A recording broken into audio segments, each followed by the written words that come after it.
All right. Welcome, everybody, to finally an Xbox 2 podcast on a Friday.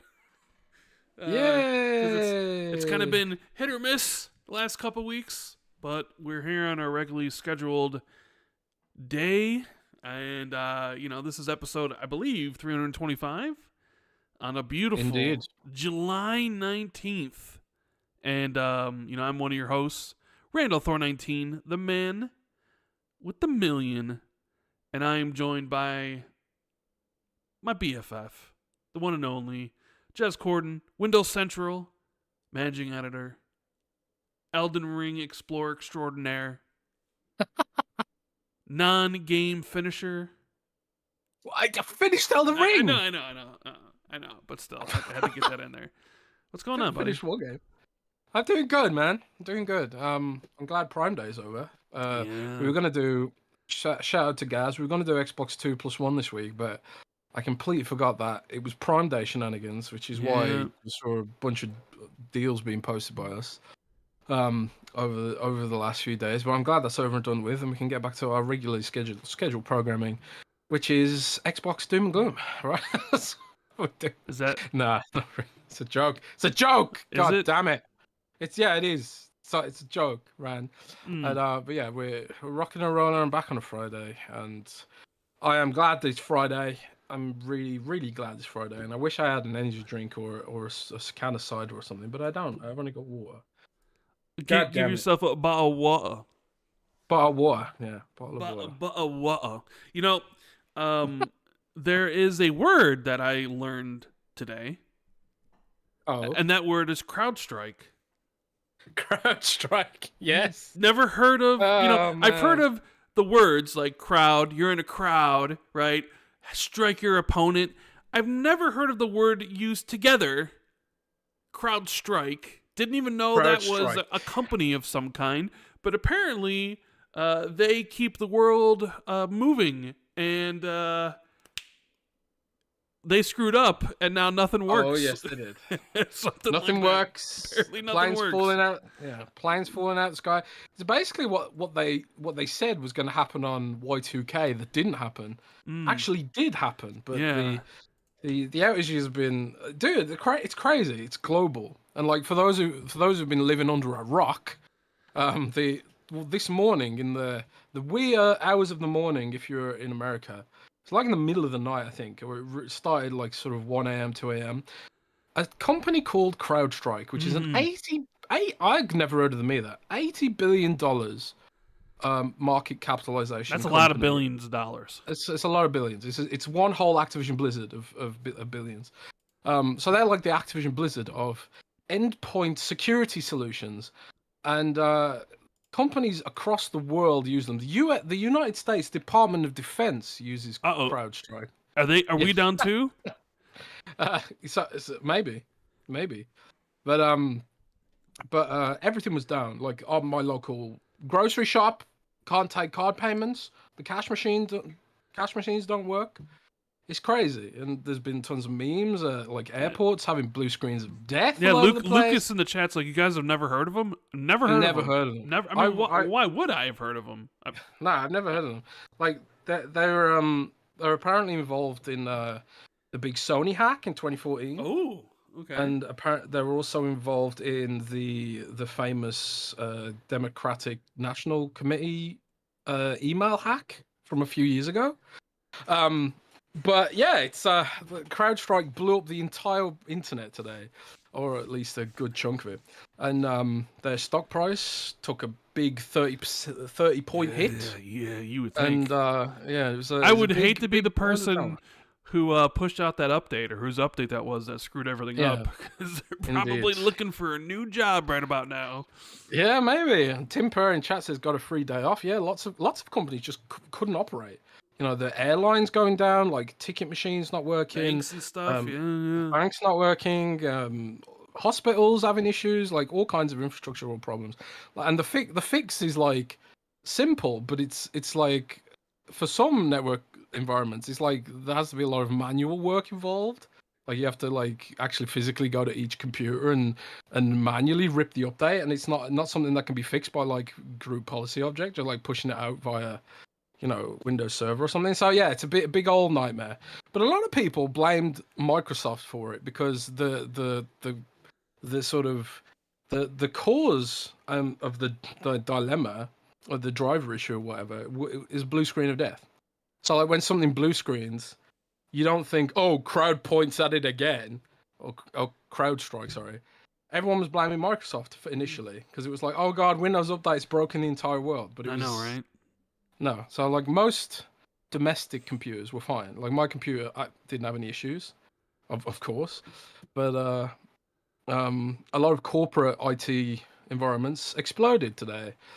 So yeah, well, a fun day for traffic though, because a lot of people, hitting Windows Central's guides on how to fix blue screen of death. And now look, we've got a team working on. You think you want to hear about Diablo 4's new playable character build, the one that can call up centipedes or something. Spiritborn. But no, people want to know about CrowdStrike and how to be able to fix it. So yeah, indeed, we did some good traffic on Diablo stuff as well. The streams were this week. Some Diablo news. They've got some Halo rumors about TV show being cancelled. Yeah. Well, no, that ain't a rumor. That's the cold hard facts. But you've got in the title Halo rumors. Well, because there's Halo rumors that kind of came out that you talked about. So it was. Oh, you need a comma there, really. Well, the thing is, I didn't really, only so many characters. I think I'm at max at 100. So right. I don't think I had an extra character to use. But either way, I think people know what we were talking about. But I survived the big storms here in Chicago this past week. 11 tornadoes. 11 tornadoes. Touchdown. Little breeze. Little breeze. Dude, when that shit came, oh my lord, dude! Like Silent Hill sirens, was it? Well, yeah. So like sirens were going off because there was tornado watch, and yeah, like very much eerie feeling of Silent Hill. I've been in those situations. I still starkly remember when I was 8th grade-ish, and it was still like kind of the daytime, and the storm clouds moved in, and like everything was green. Like the clouds were green. And green? Yeah, it was like it was green. Like everything was green. Well, not like bright green, but like kind of like off-color green. You mean like in Batman Forever when the Riddler's coming out? Yeah, but like you'd be outside and you could just feel that calm before the storm. Like that's an actual thing. So when people always talk about, the calm before the storm, I know what that feeling's like because all the animals I've been in that scenario where it's like it's tough to describe, but you look outside and there's all these like dark clouds, but it's like green tinged. And then there's tornadoes. But yeah, we had a really, really bad storm the other day here in Chicago. There's like a picture of downtown Chicago where like 3 of the skyscrapers got hit at the same time with lightning. My tree got knocked down. I think I told Jez, because Jez was trolling me that day. He's like, you survived the wind? You survived the wind, Rand? The little wind and some drizzle? Like, yeah, but my tree got knocked down. Luckily, the tree got knocked down, towards the street, and not towards the house. But, not towards Rand's head. And that's how powerful the wind was around here, was it completely knocked down a tree. So that was fun. Luckily, it knocked it down into the street, so we didn't have to clean any of it up. And it was like, called the city, and we're like, hey, by the way, a tree fell down and it's blocking the road. People can't get by. So they had to send somebody to,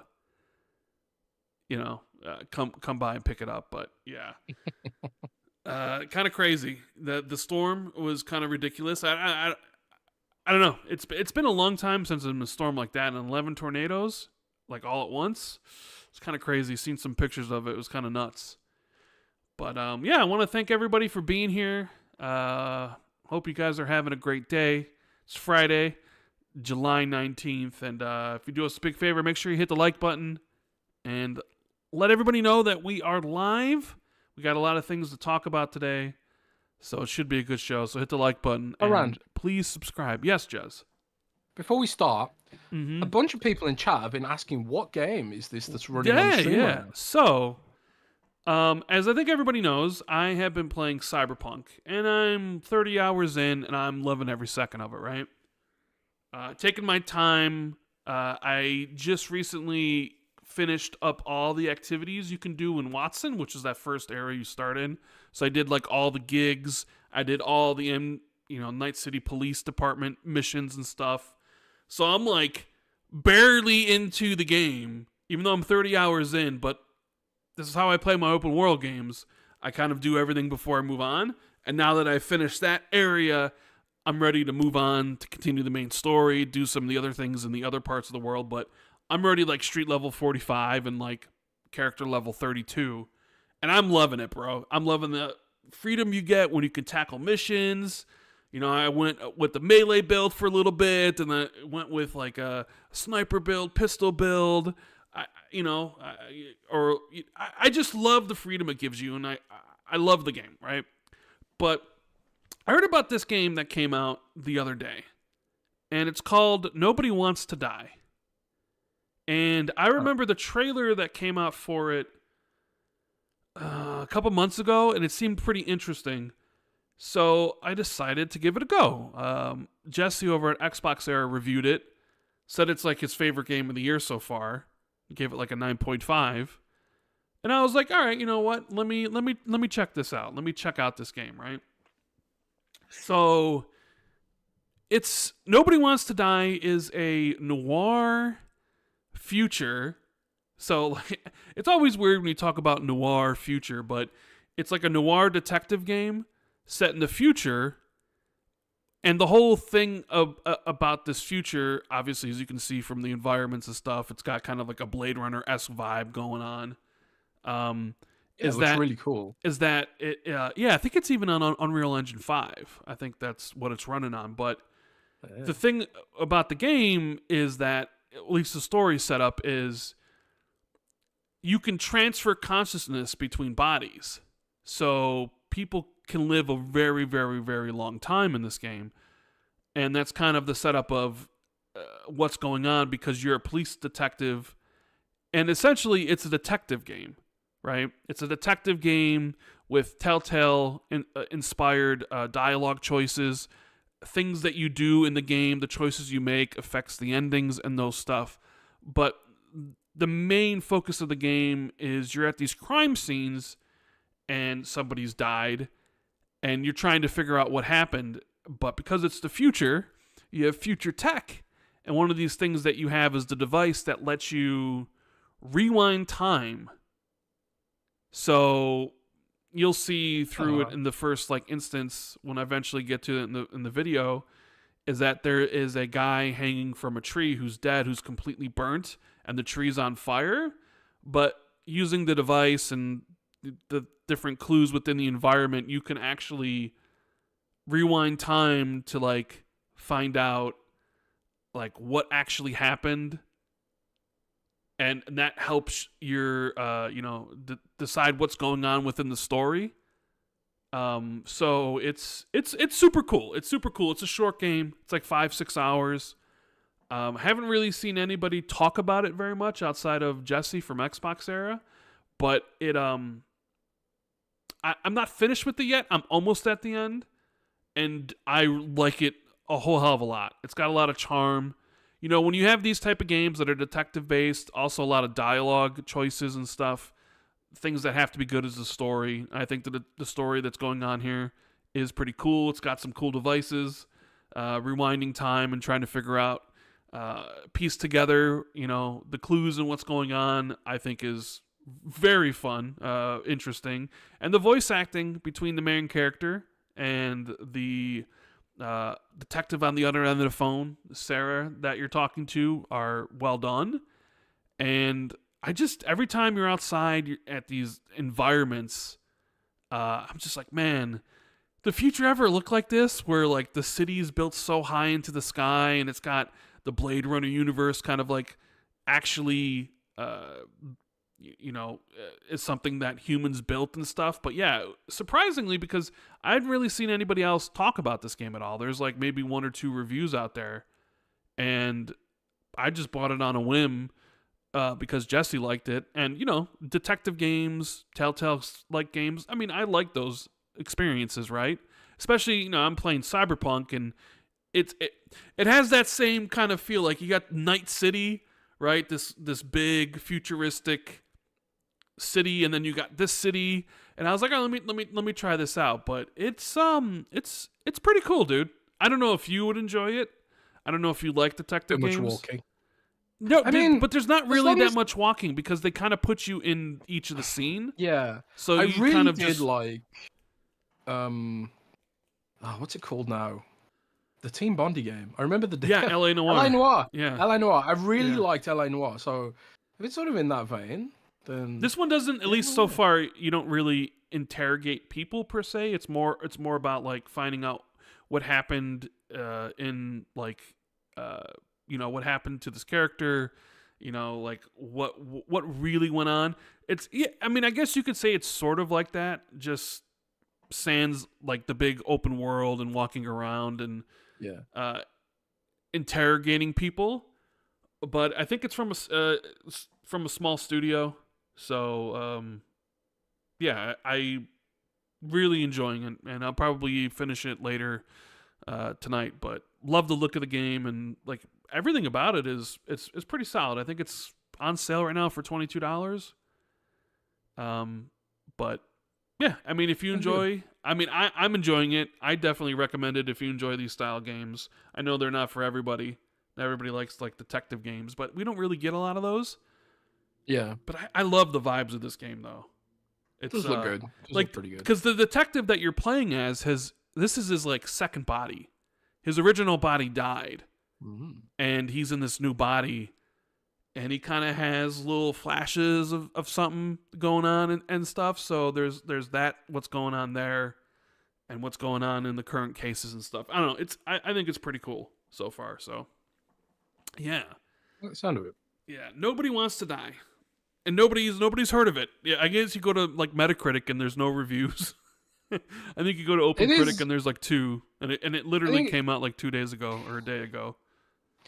I think it is cool that like you discovered it because Jesse reviewed it. Yeah, that's pretty cool. Well, I mean, I knew of the game because I had saw the trailers, and I was like, oh, this looks really cool. I didn't know it came out. I didn't think it was coming out anytime soon. So yeah, really, really enjoying my time with the game. That's cool. But that's cool. Hey, let's do some housekeeping, Jez, shall we? Keep some houses then. Yeah. Keep in mind that you can always use the code XB2 with manscaped.com if you want to get 20% off anything at the store. But we do have the wonderful Patreon members always supporting us, and we appreciate each and every one of you. We love you. We were going to do Xbox 2 +1 this past week, but unfortunately Jez was busy with work doing those Prime Day stuff, so we'll be doing that on Tuesday. It should be a lot of fun. Get the Sauce Master all up in there. But we got some shout-outs here. We got Shrapnel, Inner Machine, Xbox Dave, Jay Peltier, Thurgus, Christian the Password, Holy Dark Dad, Steve Stompy, James Wiseau, Trickster for Trey, Battered Haddock, Armory Dude 52C, Ryan Kipple, Foreign Object, Mythic Marty, Moronic Donkey 99, Randall Thor 19, Silas, Eric Gregory, James Moore, Fantasticals, K-Trox, Bright Tundra 1, Discarded Caboose, Justin Duell, Frank Mariano, PB Broking, Asa T and Madison, Governor Grimm, DZ Huffin, Wagerman, Achievement, The Scarecrow 121, Adam Bartolo, Darren Tropri, Prof JJJ, Ghostface Killa, and Wolfgang KPZ. Thank you guys so much for your continued support. You guys rock. If you want to get a question in, that thread is open on Patreon as well. We'll answer those at the end like we always do. So yeah, I figured I'd ask you what you're playing. You're probably still playing Elden Ring, yeah? Correctamundo. You don't really have to talk about that too long. You still loving it? Still everything that you...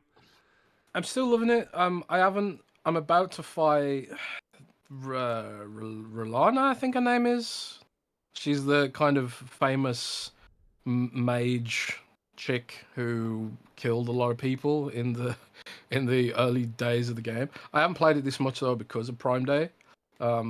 But I've also been playing a little bit of Kunitsugami, Path of the Goddess. Oh yeah, that finally came out. Yep. So that came out. I really enjoy the game, and it's not for everyone, I don't think, because it does have that sort of that strategic gameplay aspect to it, which I think it's just not for everyone. Not everyone likes that kind of gameplay, which is nothing wrong with that. But I think like out of all the games that have tried to hybridize action gameplay with strategic elements, this is like one of the few games that pulls it off really, really well. There are like a bunch of games that do it well, but they're few. I feel like they're few and far in between. This is one such game that really does do it well. So yeah, if you do like the idea of those kind of games, and stuff like Brutal Legend kind of did this. If you remember Brutal Legend, which is a game I think should desperately get a sequel personally, and just go all in on the action gameplay stuff. But yeah, it does that stuff really well. The combat's really fun, really stylish. The boss fights are really cool. The art style's really unique. It's just a really, really cool game. Really well executed. It's on Game Pass. You've got nothing to lose if you're on Game Pass. And according to the polls we do, most people here are on Game Pass. So you might as well go and give it a try. And drop in the chat if you have been playing it and let us know what you think. Yeah. Other than that, yeah, just Elden Ring. And from next week, it's going to be back to World of Warcraft because the expansion's about to drop. The expansion. Diablo's coming. Oh yeah, that's right. It's coming out. Yeah, my birthday. Yeah, so they're doing the World of Warcraft expansion. Like Activision's going to make quite a lot of money in the next quarter because they've got the World of Warcraft expansion coming out, and then right after that, the Diablo expansion's coming out. Which they've just showed off the new class. I'll just touch upon it briefly because you did mention it, but Diablo new class, Spiritborn, detailed in full, looks pretty cool. Some Diablo fans are not super excited about it because it just looks like a green monk. I've seen people calling it. So Diablo 3 had the monk, and other Diablo games had a monk, I believe. But some people like it, some people don't. It's kind of had a mixed reception. A lot of people just want to complain, though, I think, to be honest. But I think the headline for the Diablo expansion is going to be new endgame stuff, new story stuff. Finding out what happens with Mephisto and all that kind of stuff. So there's that coming out as well. So there's a lot of cool games coming out over the next couple of quarters, and I've also kind of pledged myself around that. I'm gonna give Call of Duty a go this year. Oh, really? You're gonna give Call of Duty? Why would you be giving Call of Duty a go this year, huh? For what reason? Well, there's a couple of reasons. Let's hear 'em. Battlefield's shit the bed. Okay. So there's that. And also, it's coming to Game Pass. Oh, so I don't have to play it. It's coming to Game Pass. Would you? All right, let me ask you this: would you be playing it if it wasn't coming to Game Pass? No. Okay. Definitely so not. Are you gonna have the Windows Central team all up on some Call of Duty Black Ops 6 when it comes out? Well, can't force people to play Call of Duty because a lot of people just don't gel with it. I haven't really played it for years because I just started preferring Battlefield more. I don't know why, but the Battlefield team, like, I really haven't enjoyed what they've done with Battlefield 2042. Then I went to Battlefront, and I really like Battlefront, and they've killed that now. And people still play it during peak hours. You can still get a game, but it's it's pretty stale now. And then also I played a lot of Titanfall, and we all know what happened to Titanfall. So man, we all do, unfortunately. Got nothing left. All roads lead back to Call of Duty, apparently. So that's where we're gonna be pitching our first-person shooter tent. I'm also kind of tired of Overwatch as well. Even though there's a new Overwatch hero and gonna be playable this weekend in a sort of I saw that. Are you getting ready to play that new hero? No, I don't think so. I don't. No, I don't think so. I like. It's a support hero, and I don't really like playing support for one thing. I mean, I will do it if I just want a fast queue, but I don't really love playing support for one thing. And then I don't know. I suppose the rest of it is just kind of like I'm kind of tired of Overwatch 2. It's just it's become stale to me. There's nothing wrong if you still like it. Sure, I'm just speaking for myself. But yeah, so I haven't played Call of Duty in years, not properly. So I'm looking forward to giving that like a proper try again. Maybe I'll still hate it. I don't know. We'll see. I mean, I'll be I definitely really playing love Call of Duty. Huh? I mean, I played pretty much every single one of them with the campaign. I don't think I you played play the Black Ops campaigns. 4. Yeah, I only play the campaigns. I don't care about the multiplayer. I See, I'm used to the also opposite. play I the never play zombies the quite a bit campaigns. because the But zombies. we're getting new zombies now. We are getting new zombies, and it's been a while since I did a zombies. Like there was Black Ops 1 and Black Ops 2 and Advanced Warfare. I think I did all the zombie Easter eggs, and they're a lot of fun because they're kind of difficult, and you need a good group to get through them all, to do all the steps and stuff. Those were always fun, but those eventually became kind of like, don't want to do them anymore. But they're bringing it back this year. I'm assuming there's going to be Easter eggs, so maybe the crew will get back together to do that. But yeah, I'm actually looking forward to playing through Black Ops 6's campaign because those were always fun, like action movies. Turn your brain off, go have some shooty bang bang, some bang, bang. interesting conspiracy theory laden story going all over the place to figure it out. I mean, it's always good for 10 hours or whatever, however long it would take you depending on the difficulty. So I'll be definitely playing it in October, and I don't got to spend any money on it this time for the first time in a change. That's true. I'm gonna be a grumpy old man now though, Rand. Yeah. Like, and I know everyone loves this. I know everyone loves this because they wouldn't do it otherwise. But I wish, like, one thing I really like about Battlefield 1 is like how immersive it felt, or at least authentic it felt. But the modern Call of Duty games, they've gone all Fortnite-y with all these like tie-ins and stuff. Like there was a Fallout tie-in. There's all different kinds of tie-ins. There's a WWE tie-in, I believe, with this new season. Cody Rhodes, Rhea Ripley, Rey Mysterio. It just shows how that's. I mean, it's kind of fun to watch, but I don't like it that much personally. I don't know why. It's just, maybe it really does feel like it's a grumpy old man yelling at cloud kind of thing. Well, they sell this and I believe so. Like the new season is coming next week on the 24th. Man, the 24th. Well, that would be a good day for it to hit Game Pass with the new season, wouldn't it? Be such a good day. Yeah, maybe. If you were planning on having it hit Game Pass at some point in the future, the start of a new season with WWE characters and stuff, man, that'd be a great day to just come up and just drop it into Game Pass, wouldn't it? It would be. It would be a good day. If I was planning to do something, I would tie it to that. Yeah, if you were planning, but I'm not Microsoft. Yeah. So. But they did, they did get about the list of the new Game Pass games that are coming out, and 3 of them came out. Flintlock, Kanutsugami, and Dungeon and Hinterberg are all out now. They did say they have more announcements. They only announced 1 week, which is odd. They haven't announced whatever's coming next week or potentially the week after, so I guess stay tuned for that.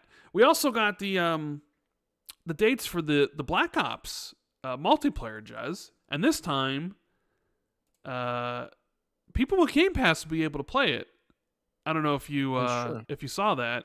The early access, which let me see if I can bring up the dates here because I forget what the dates are for the everyone in chat. For the beta. Randall prediction. Well, I'm just saying if I was going to put it in Game Pass, I would put it in the day that the new season drops. I mean, it makes the most sense, Tom right? Henderson already leaked it. Did he? I corroborated. Yes, Call of Duty Modern Warfare 3 is coming to Game Pass, presumably this month, based on what we've heard. Tom Henderson leaked it, I corroborated it, and Rand, quote unquote, predicted it previously. So it would be a pretty good day to put that there, I suppose. Yeah. Early access to Call of Duty Black Ops 6 multiplayer beta will run from August 30th to September 4th on all platforms. That's the first time it'll be on all platforms in God knows how long. This is one of the reasons why Microsoft kind of said to the FTC and other regulators that they should be allowed to buy Activision because, hey, Call of Duty, we'll put it everywhere and everybody will be able to play it. There'll be no exclusive windows or stuff. The FTC's back in the news, which we'll talk about a little bit later. So August 30th, September 4th, but for the first time ever, usually you have to pre-order the game, but you could just be a Game Pass member. You can. If you got Game Pass, you'll be able to play Call of Duty Black Ops 6's early access on August 30th to September 4th, and then it opens up to everybody the following weekend on September 6th to September 9th. That's a cool perk for Game Pass subs to play early access, not having to pre-order a $70 game or whatever, right? That is true. So, yeah, there's that. Call of Duty stuff is interesting, for sure. The final wave of 360 games, Jez, is now on sale, which the store closes the 29th. Yeah, the 360 store's shutting down on the 29th. So if there's any games that you guys want, you better get them, especially the non-back and pack games, because they will be gone for good. And there's a lot of games. I think there's a lot of games that are on sale right now, 90% off. Yep.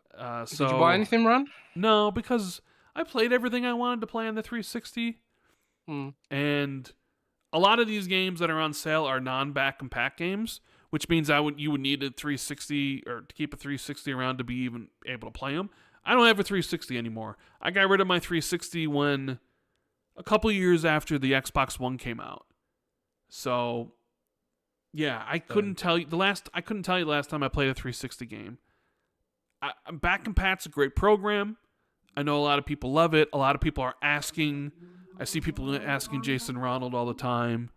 I always see like Logan Meyer ask like, "Hey, we need another wave of Back and Pat or Crusader or whatever." Always being like, "You guys should look into doing this," and it's like, yeah, they should, and maybe they will. And now that they own Activision, maybe they could do another Back and Pat drop of games that they now are able to do. But it sort of seems like maybe that team moved on. I think that was the whole reason, right? It was like this was the last drop of games that we could really do, and then we're going to move on and do other things, but maybe they came back. But if there's any games that you do want on the 360, now's the time to get them because they're going to be gone. And to celebrate, Microsoft released the Blades theme on the Xbox Series consoles. Why are you laughing? Because, not a fan? I mean, people have this really nostalgic view of the Blades. They're like, oh, Xbox had the best UI, and they got rid of it. I always thought the Blades were, and this is maybe a hot take, subpar. Oh, no, Rand with a hot take. Get ready, guys. I thought Xbox's best UI was the one after that, like the new Xbox experience. I thought that was a way better UI than the Blades. I didn't really care for the Blades at all.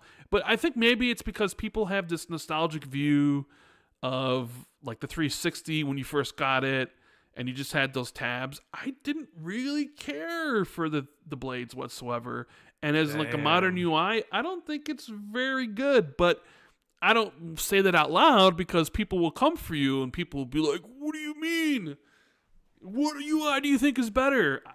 I'm coming for you, bro. I know. I'm joking. It's like every time I always hear being, about that, being like, oh, this is the best one. And I'm like, is it though? Is it really? NXC was the best UI. And it's kind of been going downhill, from there, You think so? I think so. I don't hate the current UI. I don't hate it either. We've been using it for a long time. It's the problem with the current UI is it's so stale, though. It's boring. It is boring. It is boring. But it's very functional. It's functional, but it's boring, dude.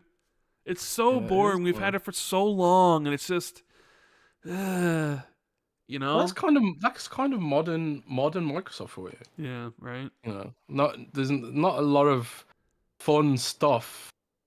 Everything about the modern Xbox experience is, the games are the fun bit. Everything else is as functional as possible, essentially, for better or worse, right? Achievements have pretty much been abandoned, as far as we know. Avatars abandoned. Stuff like 1 versus 100 abandoned. I wrote an article about this recently, where it was like, You know, all the sort of fun stuff that could, maybe not generate huge amounts of cash, but would keep the platform feeling fresh and fun and interesting. You know, none of that stuff is part of the equation anymore, for better or worse. But you know, in Microsoft's defense, a lot of the stuff that Sony tried as well, like PlayStation Home, some of that stuff got shut down. Didn't Nintendo was shut down the Miiverse as well, or am I imagining that? I don't know. I don't really I typically don't follow Nintendo. Maybe that the much. Nintendo DS store or something. Oh, they shut down the Nintendo DS store, yeah, but that's not really the same kind of thing.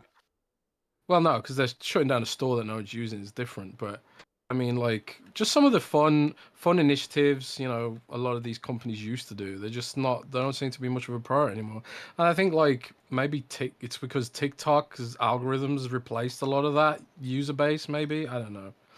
I don't know. It's an interesting topic to discuss, but yeah. I mean, I would at least like to see some more backwards compatible games. I'd like to see some achievement fixes. I was thinking this the other day, and this is a slight tangent again, but how, you know, like when you download a mod on Starfield or Fallout or Skyrim, it blocks your achievements, right? Right. Because they're like, oh, we don't want you to be able to. You can only get achievements if you're playing on the pure experience, right? I was thinking about that because of the volume of just dumb asset flip games that people only buy to get the free 1,000 achievement points. Isn't the whole achievement system just basically cooked already anyway? Like, why even bother like putting those restrictions up there if you're not even gonna maintain what you've got? I don't know, but yeah. You know, Flintlock did an interesting thing. Apparently, if you play Flintlock on the easiest difficulty, it disables achievements. Oh, really? Yeah, and I can't think of another game that actually has done that. I mean, there's some games How do you will feel have. about that? I mean, I think that's kind of that's fair. No, I don't think so. I don't think. But how easy is the easiest difficulty we're talking about? Well, I mean, it doesn't matter how easy it is. Like, you could have an achievement within your list of, hey, beat it on the hardest difficulty, and a lot of games do. So if you wanted to play through a game on the easiest difficulty, you could get all the progression, right? Like, if you're playing Cyberpunk and there's, you know, achievement for beating Act 1 and Act 2, what does it matter if I played it on easy? It's just a progression achievement. Who cares, right? Have they done that because they want to try and appeal to Souls-like players? Because it is a Souls. My reviewer called it a Souls Light. I don't know that much about the game, to be honest. But no, I just saw people saying that if you play it on easy, it disables achievements, and that's the only game I can think of that really does that. And I'm not sure why it does.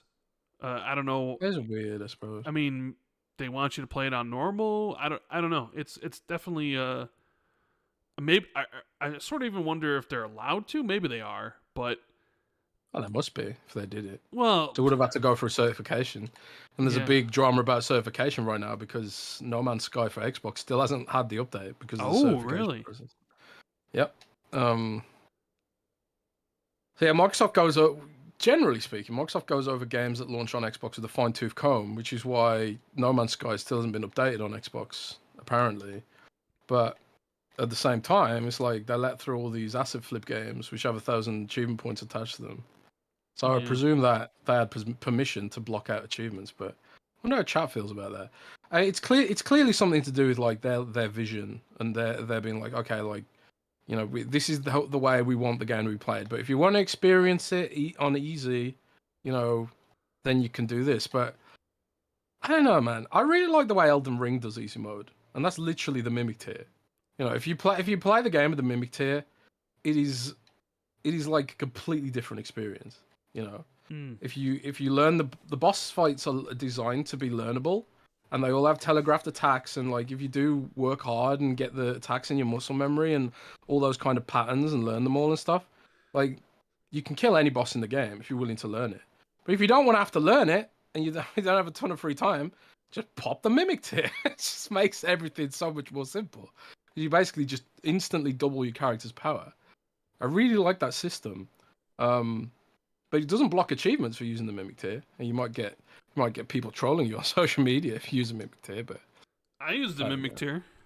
I didn't give Yeah, I didn't give no Fs. I mean, you were using magic. yeah. I mean, Mimic Tier is basically the same as using magic, but I mean, that's the point. Though you can make the games easier through the gameplay. You know, you can if you want to challenge yourself, then you can by not having like people do. I think Kai Cenat did no summons, right? And it took him like several hundred attempts to kill some of the bosses. I just don't have the patience for that kind of thing.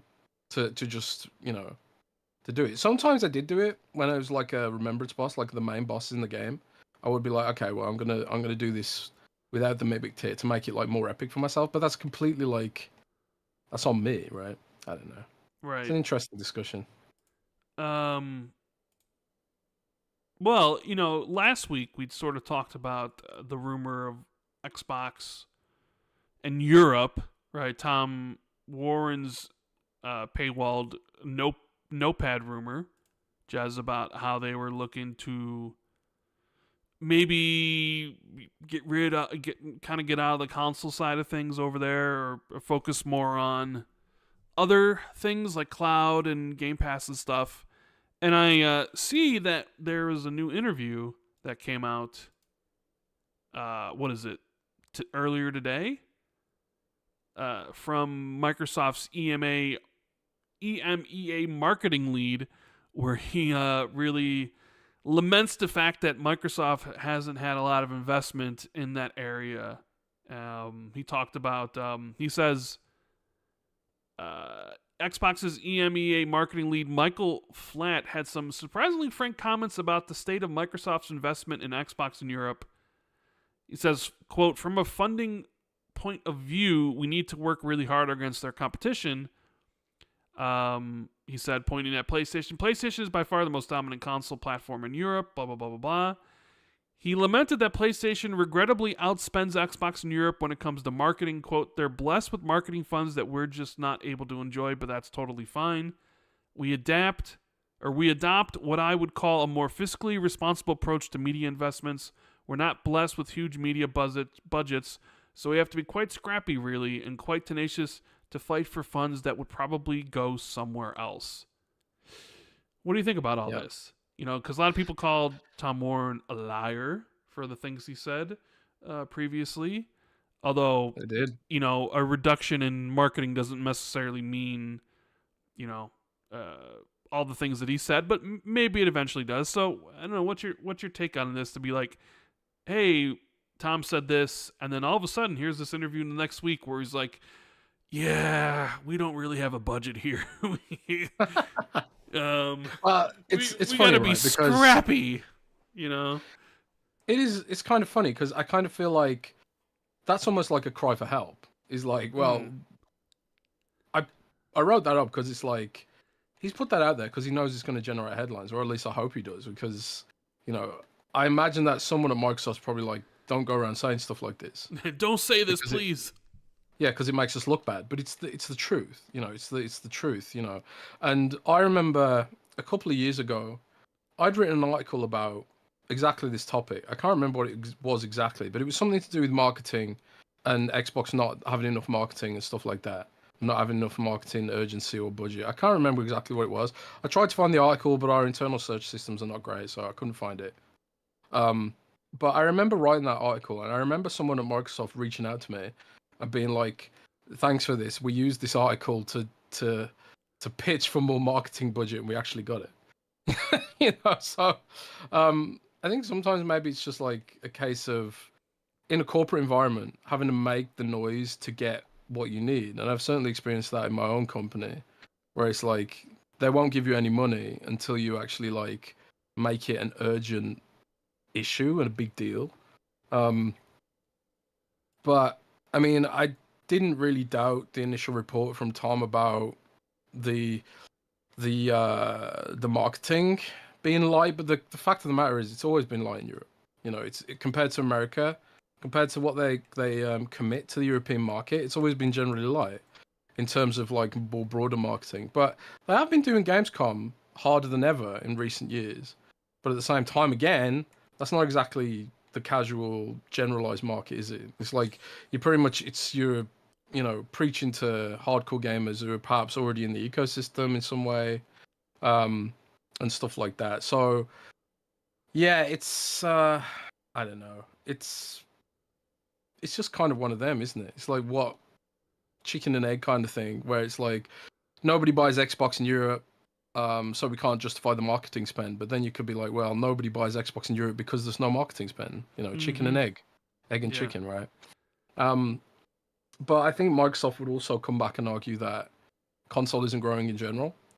And this is something that they've said before, something that, the analysis would suggest that's the case already, and that most of the upgrades happening right now from PS4 to PS5 and Xbox One to Xbox Series S and X, they're just people who are already in the ecosystem and not necessarily new customers. So there's probably this mentality that we could take the marketing spend and use it to grow and monetize those games, or have a bigger dev budget to target maybe potentially new cloud users and stuff like that. So it's just a case of, striking where the iron is hot, I guess. And, it's like I wrote in the article. Sadly, there's no way to have a sort of time machine where you could go and look at the effects of different decisions. And like, maybe you could go to a reality where they did spend the marketing bucks and found that, oh, actually it did really help, but sadly everything revolves around predictions, and I guess they just predict that it wouldn't move the needle if they did do it. But yeah, I don't know. We don't have full context. We don't have a breakdown of their exact budgets or how much Sony's spending, at least not to hand for me. But I know Sony's that a lot of people in chat Xbox is in Europe, so yeah, of course they are. I mean, but it's we don't necessarily have a full picture, is what I'm saying. And if we had like the full spreadsheet in front of us and it was like, well, we could spend this money doing this, or we could, spend it on doing something else. It's probably a scenario where most people will be like, well, maybe that is better to spend the money on. But it's not going to help European users feel any less like second-class citizens. Yeah. And I've written so much about not nostalgia. I've written so much about localization in Europe and just improving the experience in general for Europeans. And Microsoft says they're listening, but are they? Are they though? Hey, but at least they're at Gamescom. Yeah, at least they're at Gamescom. At least they're putting on an event at Gamescom. But does it really matter? Probably not. At the end of the day.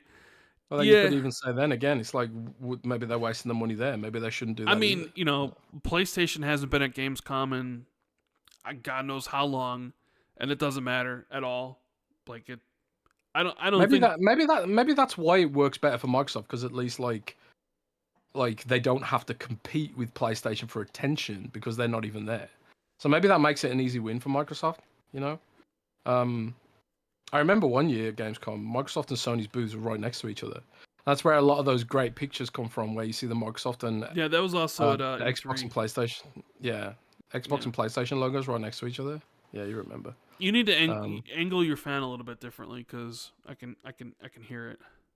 Okay, Yeah, the Xbox marketing stuff. It's super warm here, man. It's super warm. Is that better? Say something. Alexa, turn off Jez's fan. Do you even have it controlled by your fan, huh? Yeah. So I can keep podcasting and control it. Yeah, interesting. Smart. Yeah, the marketing stuff is, I don't think something that's ever really going to improve over there. I think it's only probably going to go down. Yeah, maybe. Will they market the console? Probably not. I mean, they'll probably market more Game Pass and those things. And I know, because those things are probably what sells better over there, like the PC, the Game Pass, cloud gaming. But yeah, I mean, it's kind of funny that we had the report from Tom last week, and then here is basically the lead over there being like, give us more money, please. We got to be scrappy. You don't normally think of the word scrappy with anything related to Microsoft, because Microsoft, like, scrappy is like a new team of 5, and they don't really have a lot of money, but they're trying to compete with a more established brands, so they got to be scrappy, You know, they got to cut corners and do these sort of things to save the cash. You know, when you're talking about $1 trillion corporation Microsoft and the billions of dollars that Xbox makes, like, I don't know, was it $25 billion last fiscal year, whatever it is.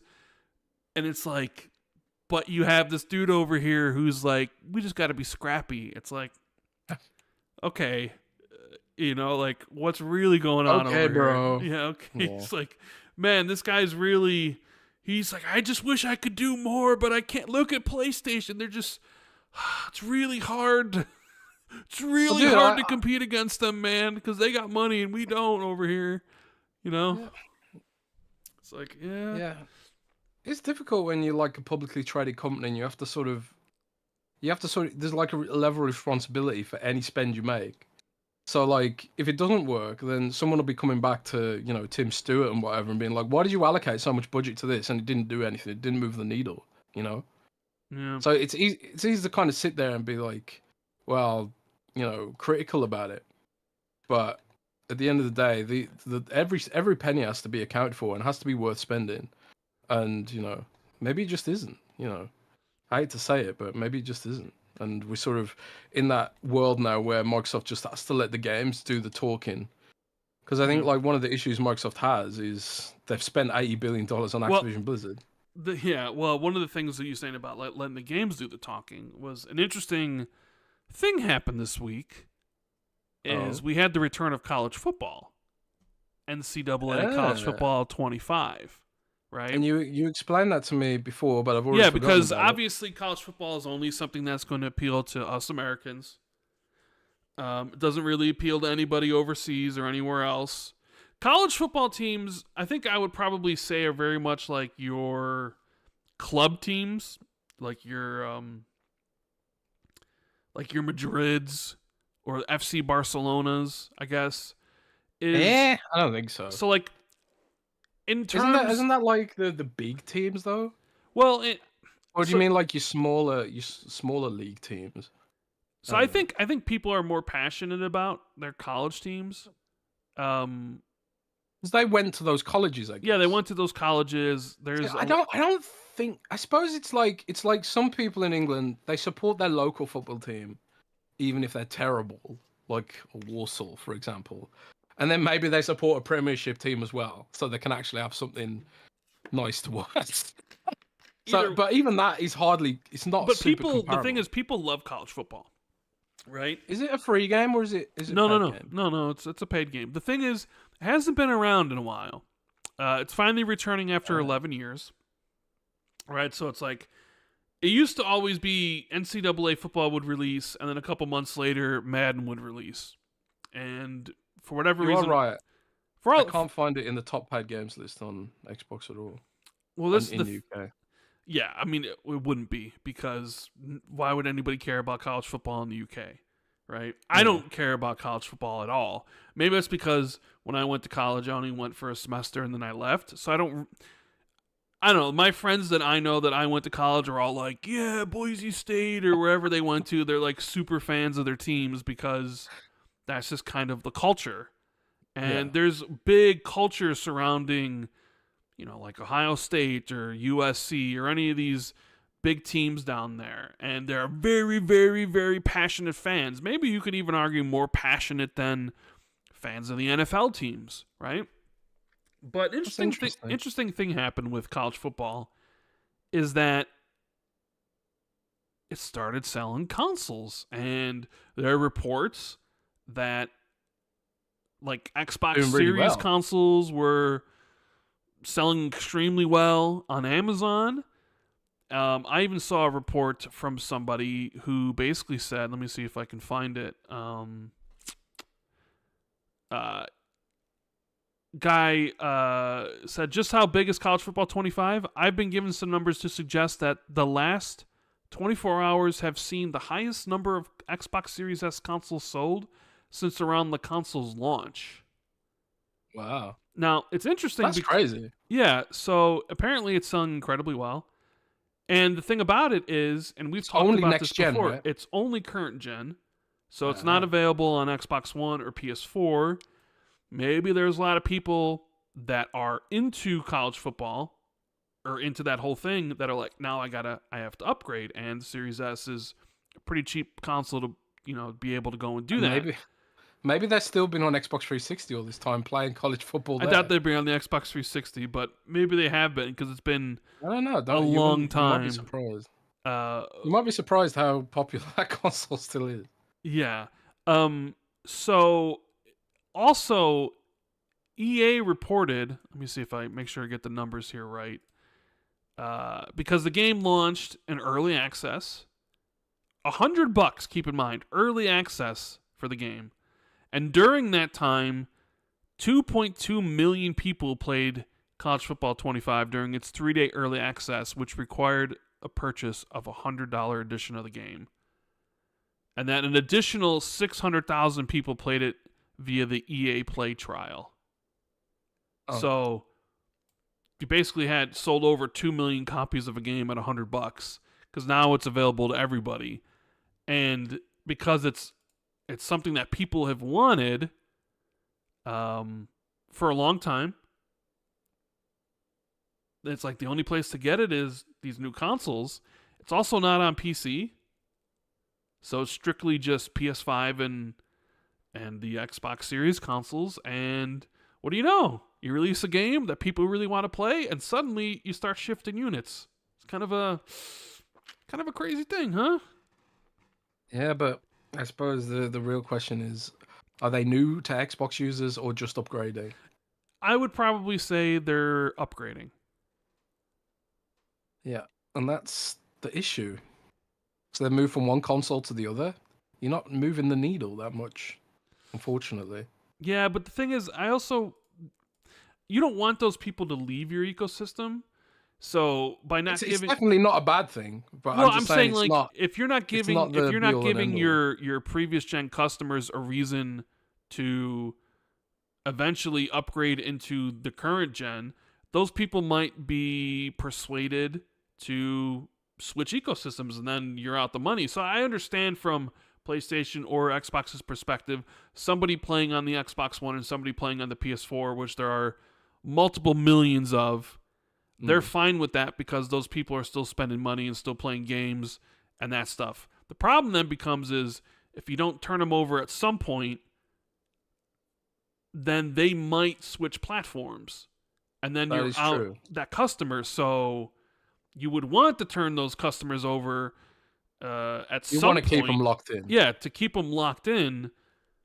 And that's why PlayStation does their exclusive games and why Xbox has done their exclusive games. Maybe not necessarily for that reason. Obviously there's the tech stuff to go along with it. But it's like, hey, if you want to play, Starfield, the only place to play it outside of PC is on this console. So it's like if somebody on the Xbox One is like, all right, well, I need to, play this. And I sort of wonder, we see how well it's selling college football's return, and then being next gen only or current gen has done for selling, upgrading people. I sort of wonder what it would be like if Call of Duty did it, because I'm sure there's plenty of millions and millions of people playing Call of Duty strictly, like, why do I need to upgrade to the last one because it's on current gen? Or what happens if Madden decides to ditch last gen, although they never will because they never do. Same thing with like 2K. But these bigger franchises that still are cross gen, it does make me kind of look at it and be like, well, if Call of Duty went current gen only, would we be seeing this too? Would we be being like, oh my god, Xboxes and PlayStations are selling out all over the place and the Series S is on fire because it's the cheapest entry point? I mean, you had talked about this idea when Grand Theft Auto 6 trailer came out. And even though there's a debate about who might have the Grand Theft Auto 6 marketing rights, and, if we had to put money on it, I would bet PlayStation, right? Because they usually do. But you had posted an interesting thought experiment that because Grand Theft Auto 6 wasn't going to be on PC, there'd be a lot of PC gamers who are not going to essentially want to wait because Grand Theft Auto 6 is that game. And that by the virtue of having their cheapest console, the Series S, that could be a really huge advantage of people who want to experience it, but then spend the least amount of money on something instead of having to spend $500 on a console when they know they're just going to go back to their PC. You said like that's an advantage that you could roll out. And to see this about the Series S selling as much as it's sold since launch, it made me think of your argument that you made about Grand Theft Auto 6, Yes. I don't know. Do you still think that's we'll see these? I feel like we'll see these sort of articles come along when Grand Theft Auto 6 goes releases next year, don't you? I do wonder because the thing that everyone keeps saying to me in LA and like in private conversations, it's always about the issue we've got is that costs are going up, but the total install base is not going up. So it's like getting those new players in instead of just the same players over and over and over again, because either the price of games has to go up to $80, but then you're starting to hit this wall where it's like, okay, this is now too expensive for people, And I think, who was it now? I think, was it the CEO of Pepsi or Cola or something? It was some company who like a drinks company or something like that, or a food company. I can't remember exactly who said it, but someone said it this week recently where they were like, you know what, we think we've raised prices too much now, where it's starting to turn people away from our products. And I think there's a lot of nerves about that $80 price point starting to push people away from AAA games, right? Maybe it'd be fine for Microsoft because they can be like, oh, skip AAA $80 games and come to Game Pass, but then like maybe Game Pass price will go up instead again. But I think like when you've got like youngsters who are like, maybe they're in their teen. Well, let's be honest. Little kids are going to play Grand Theft Auto. They're going to want to play Grand Theft Auto. Mm-hmm. Let's be completely honest about it. I played Grand Theft Auto as a kid. A lot of people here play Grand Theft Auto as a kid, and a lot of kids are going to play Grand Theft Auto 6. And those are your new to console users. And like you said, Grand Theft Auto is not on PC, so neither is this college football game. And neither is this college football game. So the college football game is like, it's like a case study in a console exclusive game actually bringing people into the ecosystem. Now, a lot of those people are probably upgraders, like you said. But when it comes to a zeitgeist kind of game, a global zeitgeist kind of game, like Grand Theft Auto, that college kids are going to want to play. Maybe they've never had a console before. Maybe they've been a PC gamer, and like getting college kids in with an Xbox Series S that's got like one of those screen attachments with Grand Theft Auto, for Grand Theft Auto, that's like could create a new cohort of Xbox users. But I just wonder if Microsoft has the stomach to pull that off. Maybe they just don't. Maybe they just don't. Yeah, I don't know. It's just. Do you think they'll land it or not? In what? What example? Do you think they'll land? They'll land the marketing deal for that game. For Grand Theft Auto 6, I doubt it. Do you think they should land it? I mean, they should, of course.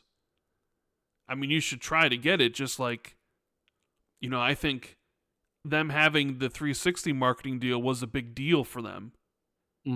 And it basically helped Xbox, but also at the same time, it helped Call of Duty become what it was, right? They were kind of interlinked in that way.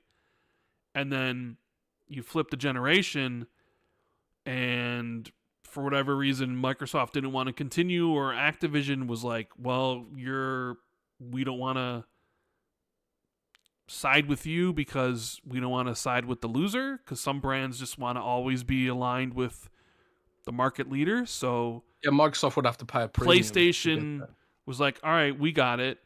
And the Call of Duty marketing helped PlayStation, became, as dominant as they were during the PS4 gen. And, we saw a lot of shady tactics being used with that, with like exclusive deals and things of that nature. PlayStation started doing a lot of things worse than what Xbox did. Like Xbox is like, oh, we'll get the maps exclusive for a month. PlayStation was like locking exclusive skins for a year, exclusive betas for this amount of time. The stuff they were doing in Destiny, they took what Microsoft started and essentially did it harder, right? Did it like, I don't want to say, eviler, right? But they definitely were more ruthless with it, right?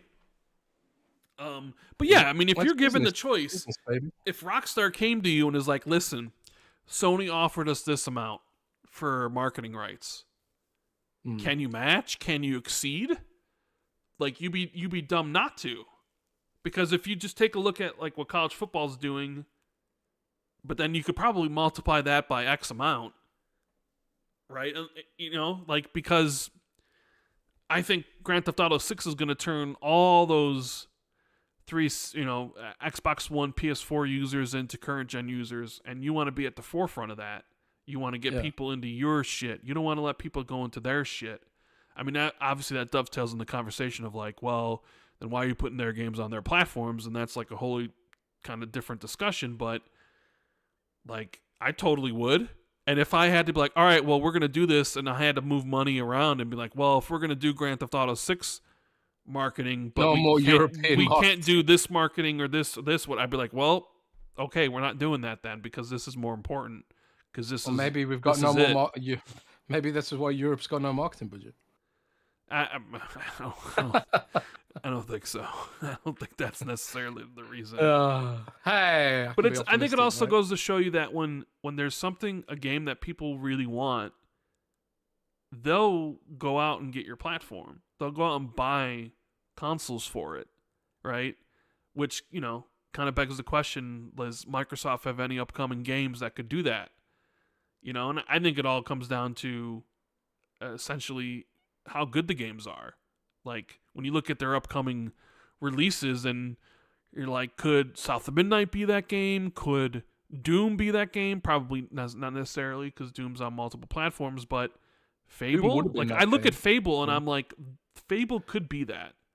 I look at Gears E-Day and I look at the reaction that people had to Gears E-Day and how people are with nostalgia, and I'm like, okay, I don't think you get, again though, I don't think you get new users with Gears E-Day. You may not necessarily, well, no, because there's a lot of 360 users who were Xbox fans who liked Gears, who, because of Xbox's trials and tribulations during the Xbox One era, became PlayStation fans. You can clearly see it in the data that a lot of 360 fans during the transition went to the PlayStation.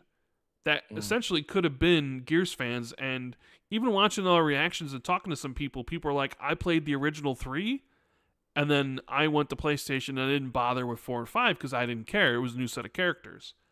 So there's the possibility you could bring back some of those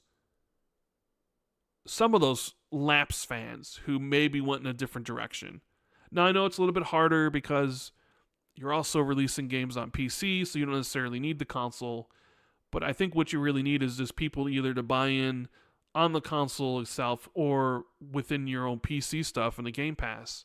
And those options are great. And the more and more people that buy in any sort of way, whether it's through the console experience, your own PC experience, or eventually your cloud gaming stuff, then that's what you want to happen. You don't want people to slip through your fingers and sacrifice monthly active users to your competition. But I don't know. I just thought it was interesting because I knew college football was always big. I know college football. I didn't think the game would really do this. But then I underestimated sports games. I always tend to do. I always, because I don't play them myself and I don't get excited for them. I always kind of sometimes put my own expectations or my own problems with those games. I'm like, well, I don't like them, so then therefore other people must not like them, right? Mm-hmm. But then it's like, no, they do. Like, you don't give a shit about football here in America, but Americans care about it, and they care about it a lot. And they obviously care about it enough to where they want to go out and buy systems for it. So it's the right game at the right time can mean a lot. So I don't know. It's very interesting. I sort of wonder what the reports will be like. I sort of wonder what Matt Piscatella is going to say. Also, the idea that we, I sort of, with this other information about 2.2 million copies at $100, man, they've just kind of slowly but surely and sneakily have raised the price of games, haven't they? Why is it $100? Because it gives you 3 days early access. And I think maybe some stuff for your Dynasty or, some Madden coins or something. I'm not exactly sure. But lot of games coming out this year have early access periods. So I know there was always there's the backlash to the $70 game, right? But publishers, what they've done is they know that gamers are susceptible. Oh, that's another word. Susceptible to FOMO. Susceptible. The word that's I can't Game say. Of Thrones shit. I can't say that word. It's a word that always I have to pause and think about because susceptible to FOMO, and they see other people playing something. Just say they're vulnerable. They're very vulnerable to this idea of not being part of the popular crowd or not being in the in crowd. So they see these people playing these games early. Or they've just got cash to burn. But the thing is, they've kept the base price is still $70, but in reality, they're selling it 4 days early for, $30, $40, $50 more. Like Star Wars Outlaws comes out next month, and to play that 4 days early, I think is $120 or $110 or $100 or something. Yeah, and it's a significant amount of people doing it because, like EA just said, 2.2 million people. That's a lot of people spending $100 on a game that they could have waited 3 days to play. Have you done it? Yes, I have. Yes. For which game? Well, I've done it. I can't think off the top of my head which game I did it for. It's got to be something that I'm really looking forward to. Like Mortal Kombat 1 did it last year. I think it was like 4 days early access. But as much as I like Mortal Kombat 1, I don't really need to play it early. So I didn't bother. I just bought the base edition. Did Diablo do it? I don't know if Diablo did or not. Well, Starfield did it. Starfield did it, but I had a review code for that. World of Warcraft's doing it, and so Microsoft's done it with a few games, but then they give you the Game Pass option. If you're a member of Game Pass, you can pay $30 or $35 to play it early, and some people choose to do that. But it's this whole debate about how expensive games should be and $70 isn't enough. The game publishers has come out here and basically raised the price of games without raising the price of games because clearly NCAA was ready to come out. It just was like, well, it's only ready to come out if you're willing to spend the money, right? Because it's 3 days. And it just makes me wonder what sort of shenanigans they'll pull with Grand Theft Auto 6, because that is a game that can get away with a lot. $150 early access. How many millions of people would pay $150 to play that game early? I mean, there's still talk that people might actually charge $100 for the base version of the game, right? There are those rumors, but it's kind of crazy, and because people vote with their wallets, right? And it seems like people have voted with their wallets, and they like the early access stuff. So it's going to stick around and more games are going to use it. And people, if you're not in that position to spend the money to play those games early, well, too bad. You're going to have to wait 4 days or 3 days or whatever it is. Yeah. Maybe we'll start seeing longer wait times instead of 3 or 4 days. What if it's a week? What if it's 7 days? God. Oh my God. Well, this is a product of them trying to figure out how to combat costs. Because if you can guarantee that your game always sells 5 million, Just say, for example, you guarantee that every single game you sell sells 5 million, but your costs are going up because, you know, global costs have gone up, then you have to do something to get more money just to maintain the profitability. So, like, if you've got projections that next year your costs are going to be XYZ, and you've got projections they're going to be even higher, then you really have to sort of think about some of this stuff, you know, for better or worse. And this is one way they're doing it. They're kind of sort of, I don't know, hacking the system in a way. And they're just being like, yeah, so we're gonna, you know, charge way more now, and you're gonna, you know, now it's 4-day early access, now it's 5-day, 6-day, etc., so on and so forth. And I think it's just become a sort of a symptom of the global price increase. Again, like with Xbox Game Pass price increases recently and the tier changes and stuff like that. This is all based on future predictions that costs are going to go up even more, you know? So, yeah, I think you're right. I think there is a non-trivial chance, probably a significant chance even, that those early access periods will go up to like a week, maybe even longer than a week. Maybe even longer than a week. But like, just like with the pricing, I think they've realized that people won't accept $80 games, or at least not yet. Like a base game being $80. Yeah, I think they've realized that. So this is how they're sort of dealing with it on the side. Just like, you know, the soda CEO I was talking about. I think it was Pepsi, you know.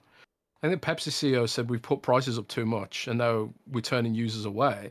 I think a lot of companies are realizing that eventually people will just be like, I can go without Pepsi. And I think a lot of people will, especially in gaming, it'll accelerate the issue they've had where a lot of gamers are just like, instead of paying $70, I'm just going to play Fortnite some more because it's free. I'm going to play Rocket League because it's free. I'm going to play whatever else because it's free, you know. And it'll accelerate that transition to the black hole game, which again, the game developers, you know, have blamed for some of this stuff in the first place, you know.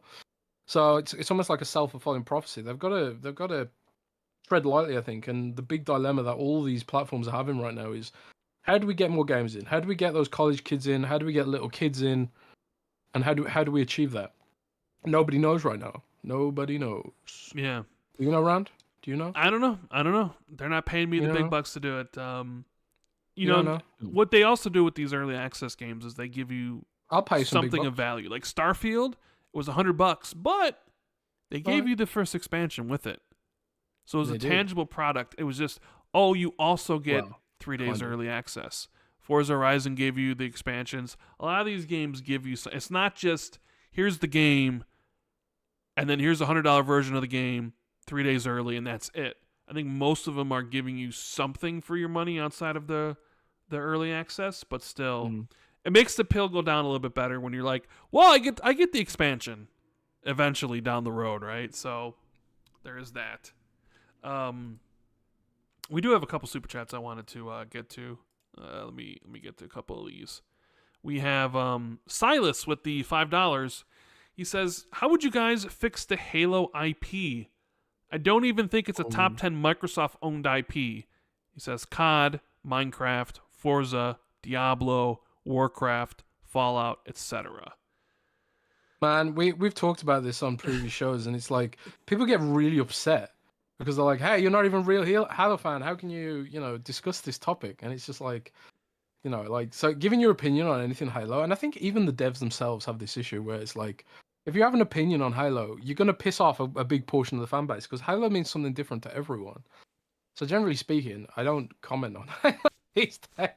Well, you did comment on Halo this week, though. I did, but that was to debunk. So what was going on was there was a rumor from somebody that basically said 343 had downsized a lot, that they were only going to be the overseers of the games. Somebody else would be making the games, and they'd just be the producers of it. They wouldn't be doing any dev work. They talked about how there's 2 projects in development that 343 is overseeing and a bunch of other stuff. But you came out and you said that wasn't true. Now, which part wasn't true? Was it the part where they were just only overseeing? Yeah, the part that wasn't true was that they're going to be only overseeing the next Halo and outsourcing the whole game to someone else. That's just not true. That's just plainly not true. And I tweeted that out instead of giving the leaker any more credibility rather than writing it up. Because this is a guy who's, I didn't know at the time, but this is a guy who's previously spread untrue things about Halo in the past. And it just seems to be like an ex-Halo fan who sort of has this fantasy of, 343 being punished and no longer having access to Halo, and, if you feel that way, great. It's your prerogative. But at the end of the day, I'm here to debunk things that aren't true. And that particular rumor just isn't true. The next Halo is being led by 343. They're going to use support studios because that's how AAA gaming works now. Most of Xbox's studios use support studios. Like most AAA development is all co-dev or use support studios and stuff. So yeah, of course they're going to use support studios. They're also going to use internal support studios, so other Xbox studios will be contributing to it as well, which was already true of Halo Infinite, and all that kind of stuff. They've got 300 devs internally, and like some people have sort of developed this narrative fantasy because they've downsized from 500 developers. It was like 580 to 300, right? It was. I think it was closer to 600 than it was to 500. Yeah, it was. So. Yeah, but again, you don't need 300 people if you're going to outsource stuff. That is true, you don't. So, you don't. So, and the team will grow, when they get towards like, full-blown production on it, and, they go, so someone was like, oh, maybe it's just pre-production. It's like, no, it's not just pre-production. They're doing the core development and the whole thing, right? So as they move from pre-production into full production, they're gonna beef up the team probably, and they do have a ton of open positions right now as well. So yeah, it just wasn't true. 343 is still leading development on it, and they've got a leaner, meaner team. And one thing I heard was one of the reasons why they did shrink a bit was to sort of improve communication and sort of reduce that too many chefs in the kitchen kind of thing. Don't know how true that is in terms of when it comes to putting that philosophy into practice. I don't know if the end product will be any good either. It might still be bad. I don't know what Halo fans ultimately want at the end of the day, because every Halo fans want? What do they want? Exactly. Every Halo fan I speak to wants something different out of the franchise. Some people like the idea of a reboot, other people don't. Some people want Halo Infinite to have a hard sequel. Other people want them to go and do something else. It's every. Some people want sprint. Some people want the return to like OG movement. Right? Yeah, I literally saw that discourse last week about whether Halo should have sprint or not, and it's like I don't know how you appeal to like the new gamers, which we keep talking about is getting them on board is a big issue. Like, how you really want Halo to grow without having things like sprint or at least some form of aim down sights and stuff like that? It's these are the issues and the balance that 343 has to consider when they're building the next Halo game. It's like, do we go completely old school and try and hope that we can bring people, new players along for the ride, or do we have to be more modernized at least to some degree to ensure that people won't feel like this game's old fashioned or whatever? These are questions that they have to sort of ask themselves when they're developing the next Halo. I don't know a damn thing about what the next Halo is going to look like. I did say I've heard that with regards to next Halo, I've heard that they're taking a similar approach to Gears, where it's a sort of back to basics approach, and that's not to say that it's going to be a prequel or anything. I've just heard they do want to sort of re-examine what Halo means at its core. I don't know exactly what that means. It's the kind of sort of leak, not a leak sort of thing that someone can tell you without getting in trouble, I guess. But whatever it looks like, I think they're hopefully going to do a good job of it. And I know that they really, really care about it. The team's still full of, even Bungie veterans and stuff, people who've been there for decades and love Halo, and I don't know what Halo fans want in general, because like I say, everyone says something different, and I'm sure you probably feel the same way about that. Yeah, there's the Tom Warren reporting that there's a Halo 1 remake in development. And I'm kind of... I wouldn't be surprised. That lines up with sort of the rumors that I've... the whole idea of going back to basics. The thing is, like, I just don't know... right? I just don't know why you would... Unless you're rebooting the entire series. Unless you're starting over and you're changing something. I don't know, because they've already remastered Halo 1, right? Back in... Remastered? Yeah, but they gave it a whole graphical overhaul, right? That you could flip between. I forget what year it was. And I sort of like, okay, so now we're going to go back to Halo 1 again. The thing is, if we're going back to Halo 1 again, I want changes. Like, I want significant changes. And it's you mean like story point, lore point, like, because I just don't need or want Halo 1 again. Just again, it needs to be something fresh. It's also Halo. To me, Halo 1 was a game I didn't. When I think of like Halos that I would want to replay, it's not one that comes to mind. I would much rather play 3 or Reach or even 2 or ODST. Like Halo 1 for me wasn't a great experience. Well, maybe Reach is the one you remake because that's a prequel, isn't it? It is. So I just sort of, to me, I'm sitting there and be like, why would you remake 1? Like, what purpose does it serve? You've already done it before. Is this going to be? I know, but I'm just saying, like, if hypothetically in my mind, I'm gonna go with this is true.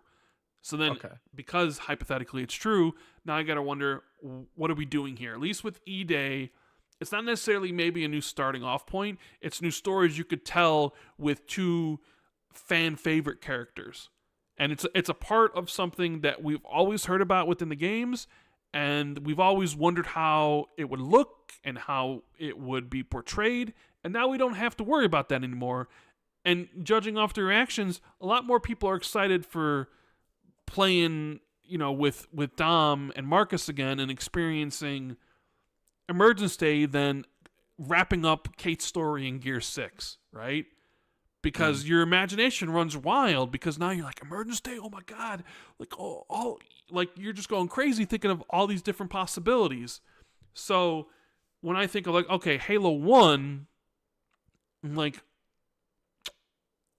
what's the pull here? Like, I get the pull of Emergence Day and doing a prequel but like Halo 1, like, unless this is going to be, hey, we're starting over and there's going to be significant changes to lore or how it proceeds, it just seems like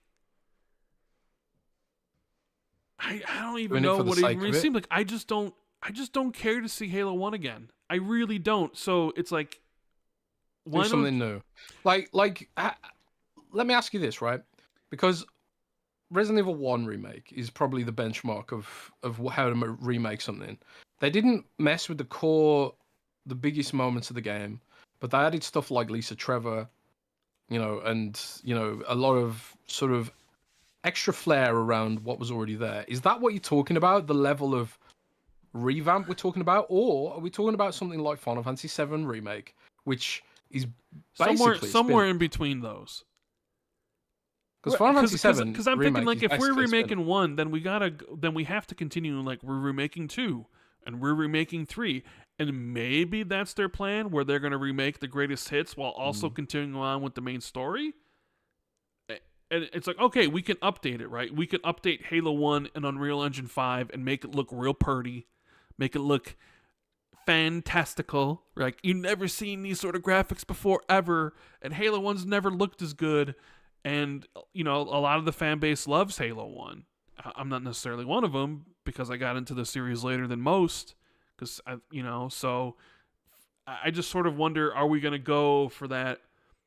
Okay, we have the next mainline game in development, but we're going to make the older ones. And if that's the case, if they do like a Resident Evil style where it's like Resident Evil 2 and here's 3 and then here's 4, but also here's 7, 8, 9, then maybe I'd be more okay with it. But there's a part of me that's just like, what if they went back and they redid Halo 1, but they've changed something significantly, and that led to like a different outcome or whatever. I don't know. But then maybe I'm a hypocrite because I really loved Dead Space 1 remake, and there were some improvements there significantly, and compared to what the original game was and stuff. But maybe it's because I've already seen Halo 1 remastered and not that long ago, where I'm like, why are we doing this? But then it kind of goes to what the whole topic was anyways, is what do Halo fans want? Right? If you ask a whole bunch of different people, you're going to get a whole bunch of different answers of what they should do. Right? Because you've got like the Halo hardcore, which is sort of, they're split into different camps of like sprint good, sprint bad, stuff like that, right? But then you've got like a whole cohort of people who just, don't speak up, like the Halo casual fan. I've played every Halo game. I don't really call myself a Halo fan because I kind of feel like, in a sense, the franchise is really gatekept by the hardcore fans, and it's kind of like, well, I played all the games, but not enough to call myself a fan, I guess. But then you've also got like those casual fans who, maybe they just sort of played the game once, really enjoyed it, and then just didn't experience anything from it ever again. I would guess that casual fans probably make up the actual bulk of the player base. I know people don't like hearing that stuff. I didn't like hearing it back in the day when, Blizzard told me that about Warcraft, and it's like, well, my mentality was, well, yeah, but the casual fans are fair weather fans. They're not going to stick around and stuff like that. And it's like, well, yeah, but maybe you still need that casual fan base in order to, maintain what you've got, right? So there's that whole thing. Like, I could do a survey on it, but even then, like, even if I did a survey of Windows Central's users, Xbox 2 podcast users, and all that kind of stuff, you're probably still only gonna get the hardest of the core, responding to that. And I think one of the issues that Halo Infinite had, in a way, was not really, people couldn't decide which direction they wanted to fully take it in, I suppose. Maybe that's just the issue of franchises that get this old. I see it in Warcraft all the time, and that's why you've seen Warcraft split into several different modes now. You can play Warcraft Classic, and they get mad if you change so much as a hair on a single character's head. Or you can play like Retail, which is where like, most people play. And there's like a bunch of like remix modes, which are basically like modded servers and stuff like that. Maybe Halo just needs to do something like that, where it's just like, okay, well, we're going to do this for this fan base, do that for that fan base. But even then, like, they can't even get the basics right now. Well, yeah. Well, they have after several updates, but yeah, I don't know. Halo's a complicated topic. It really is. Well, there's also I don't envy breaking news yesterday, which was funny because the first person I saw this from is Jeff Keighley, and I'm like, bad Xbox news. Jeff Keighley's always out there right away. First one waving the flag was the Halo TV show was canceled by Paramount Plus after season 2, which is kind of, the timing was kind of funny because I think 2 days prior, Fallout had 17 Emmy nominations, including Best Drama. And people love Fallout. It's one of the best shows out there, one of the biggest shows out there. Prime Video's second biggest show ever, or first biggest show. I'm not sure of the numbers. And here's Halo in the same week getting canceled. And at one point, I believe, wasn't that Paramount Plus's like biggest release? I think season 1. Season 2 must have really. I think I saw somewhere like it eventually was like the 6th biggest show for them or something. But I think people weren't happy with season 1. They were interested in Halo because it has a lot of brand awareness, right? It has a lot of fans that people are going to watch, and they watched it and they didn't like it. And when season 2 came out, a lot of people didn't bother to come back with it. And it's probably an expensive show to make. And who knows if Paramount Plus is even really going to be doing hardcore streaming stuff anyways. So they canceled it. And the rumor is that they're going to be shopping it to other platforms. So then the question is, all right, well, do you think another platform would want to pick up Halo, and if so, which one would you want? But then it's like, well, do you start over? Do you just do a season 3? Like, what are you doing here? And it's like, okay, well, would Amazon pick it up? They have a pretty good relationship with, hey, we got Fallout. Would Amazon come in and be like, all right, we'll take Halo? Or would Netflix want to take a stab at it, or HBO? I think honestly, like, if they do, I put a poll out on Twitter about this, and it was pretty unanimous, roughly unanimous. Most people are just like, half were like, don't even bother making a Halo show. So I suppose those are the hard haters, or people who just don't care about Halo at all. But then, like, of the people that did care about it, they were like, just start over from scratch, new team, new everything. So I think, like, the big issue with Halo's TV show is that it's just not Master Chief. It's so far removed from what everyone expects Master Chief to be. Even as a casual fan, I was like, Master Chief wouldn't do that. And I don't really like. I don't read the books. I'm not really into it that much. And it's just like, yeah, this is just. It feels like almost like a fan project. As good as like some of the costuming was and all that kind of stuff. And that's the expensive bit, right? The art and stuff like that. But they, they just see. I can't see that happening. I can't see a streamer taking it over, and starting over from scratch. I just can't see it. I can't think of any show that was canceled by one company only for another company to pick it back up, and for them to start over. Like, it's usually to continue. Like when Fox canceled Lucifer, and then Lucifer went to Netflix, they could just continue the story. When The Expanse was canceled by Sci-Fi, I think after season 3, Amazon came in and just continued the story with the same showrunners and the same actors and all that. So, like, I can't imagine. Is like, was critically acclaimed, though. Well, sure, it is, but I can't imagine a streamer.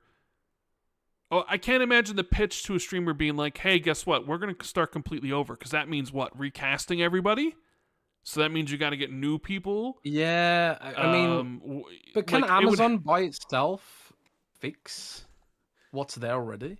Well, no, it wouldn't necessarily. Well, probably it's not necessarily Amazon. Would be cheaper, Amazon's just going to be giving them the money. It's going to be who is running the show. I mean, one of the things why Fallout's as good as it is because you have people that are great showrunners and have run shows before, and they picked great people to, actors and scripts and stuff. And, after what happened with Halo Season 1, they got rid of basically everybody who was the script writers. They got rid of the guy who was running the show originally. Like, they got rid of them all. And then, like, Season 2, by all accounts, was way better. But still, it's like, going to a different streamer is not going to help unless you're getting new showrunners and everything. So I think the only way somebody takes it on is like with the thought of, we're continuing this story, and it's season 3. Right. Yeah. But maybe a season 3 could be a soft reboot of something, but you're not starting completely over. And I would even wonder, the thing is, like, is the Halo TV show successful enough that one of these other streamers would want it? I'm not really sure. Maybe it is, but it's just like, oh man, the Halo, it's like what could have been, right? What really could have been, and it just we've seen like this the same the fact we've seen Fallout do what it did is evidence of what could have been. Or The Last of Us, right? Yeah. Like, you've got two great examples there. You've got The Last of Us, which followed the source material really well, and you've also got Fallout, which followed the source material really well. Well, they made they were in the same universe, but Fallout, The Last of Us followed the source material, but sort of did its own thing a little bit. But then you've got Fallout, which is basically Fallout 5. Yeah, essentially. And you got Halo, which would have been like, what awesome is this? Implementation. A different Halo and the Silver Age, I think they called it. Yeah, it doesn't work. I mean, I don't know. I don't know if it'll get picked up. I know they want it to, but I'm not sure who would pick it up. I mean, maybe Amazon's the the closest one. Maybe they'd be like, all right, we'll take a stab at this, but maybe for just one more season. There's a part of me that thinks like nobody's really gonna bite because I just don't think the Halo show was really that popular. I mean, I think you could probably look at maybe the decline between 1 and 2, seasons 1 and 2. Maybe they're like, yeah, I don't know about this. But I mean, we talked about it before, where it was like, well, what would you do with a Halo TV show? Because people are gonna expect Master Chief. It's not like Fallout where there isn't a true main character. You know, they can reference characters like, you know, Mr. House and stuff like that. But there isn't like you're the main character, so it really works to tell a unique story. They took his helmet off, right? And the whole thing was like, oh, they got to see my face. I got to be able to do this. But then it's like, the Mandalorian worked perfectly, and he never took his helmet off. And the times he did take his helmet off actually meant something to the emotional core of the show when he did. So it's like, no, having a main character with this helmet on can work because we've seen it work. Yeah, that's true. But then it's also Star Wars. So, you know, yeah, I don't know. I don't know what you. It could have worked, but you know, the thing is, it's like they should have just had better people running the show over there. I mean, I think that's really what it is because the actors, I think for the most part, people like the actors and they're given directions of what they should and shouldn't do. It's not Pablo Schreier's. Special Nick did a great job. Yeah, I mean, it's not his. Like that's what it was like. Whatever, and it's just that comes down to the scripts and who's writing them and who's running the show. That is, you know, their fault. So. Yeah, we'll see. We'll see if it does get renewed. I'm gonna come out and say it won't get picked up by anybody else. And if it does get picked up, it'll just be season 3. And I think they were just about to go to the ring too. Maybe you could pitch in the sense of like, we're about to go to the ring, and even though it's season 3, we can essentially kind of soft reboot it into season 1. Or kind of being like, this is like a new thing. Maybe it could take off. Maybe you could get people to come back. I don't know. But Your Malice in chat says there's no law reason why he has to keep his helmet on. There's no law. I mean, I didn't say there was, did I? I'm just saying, like, I think Pablo, when the interviews, he was talking about, like, we got to take the helmet off because they got to see my face. They got to connect with the character. I think that was the whole thing. They got to connect with the chief. But it's like people connected with Jin from Mandalorian without the helmet on. And it made it more impactful when the times he took his helmet off because you barely got to see his face. You knew who was behind the helmet because you could hear the voice. And it's like, it worked. Mandalorian was freaking awesome. And the main character, you never got to see his face. I don't know. I think it could work with Master Chief with his helmet on. If you surround him with other cool characters that have their helmets off, because obviously our character in Mandalorian had their helmets off. So, but then maybe Pablo Schreier's like, well, I don't want to do this show if people don't get to see my face. Yeah, kind of like, I suppose getting his face out there is, part of being an actor, But, yeah, I don't know. It's a shame. It's just a shame. There's nothing else to say about it, really. Yeah. We have Mark Planiker with the $5.99. Greetings from Italy. Do you think it's better to wait for the new Xbox handheld to play Sony games via Steam, or can I already buy a Steam Deck now? It's an interesting question. I think if you're waiting for an Xbox handheld, and I do think there's one coming, I bet money on it. You're probably waiting for a couple of years. Yeah. You're going to be waiting for a couple of years, yeah. So, I wouldn't get a Steam Deck though. What would you get? What would you recommend? Like God of War and Returnal and stuff do not run particularly well on Steam Deck. I would go for the ROG Ally or the Lenovo Legion Go, because they are orders of magnitude more powerful and they run those games. Like even God of War struggles on the ROG Ally. It's not perfect, but it's way better than what you get on the Steam Deck. So that's my thought. Yeah, I think the handheld's coming, but even at the earliest possibility everybody talks about is 2026. So you still be waiting 2 years, And who knows if those rumors are true? What if you see a delay and it comes out in 2027? Then that's 3 years. And you could have been playing these games already. So I'd say probably don't wait. It's a long time. Get it now. And then in 3 years or 2 years, you can get the Xbox One. Dave Ramos with the 5. In terms of attendance, if we were to compare the top 32 college football programs to the NFL, college would win. College football is legit. People love their college football, Jez.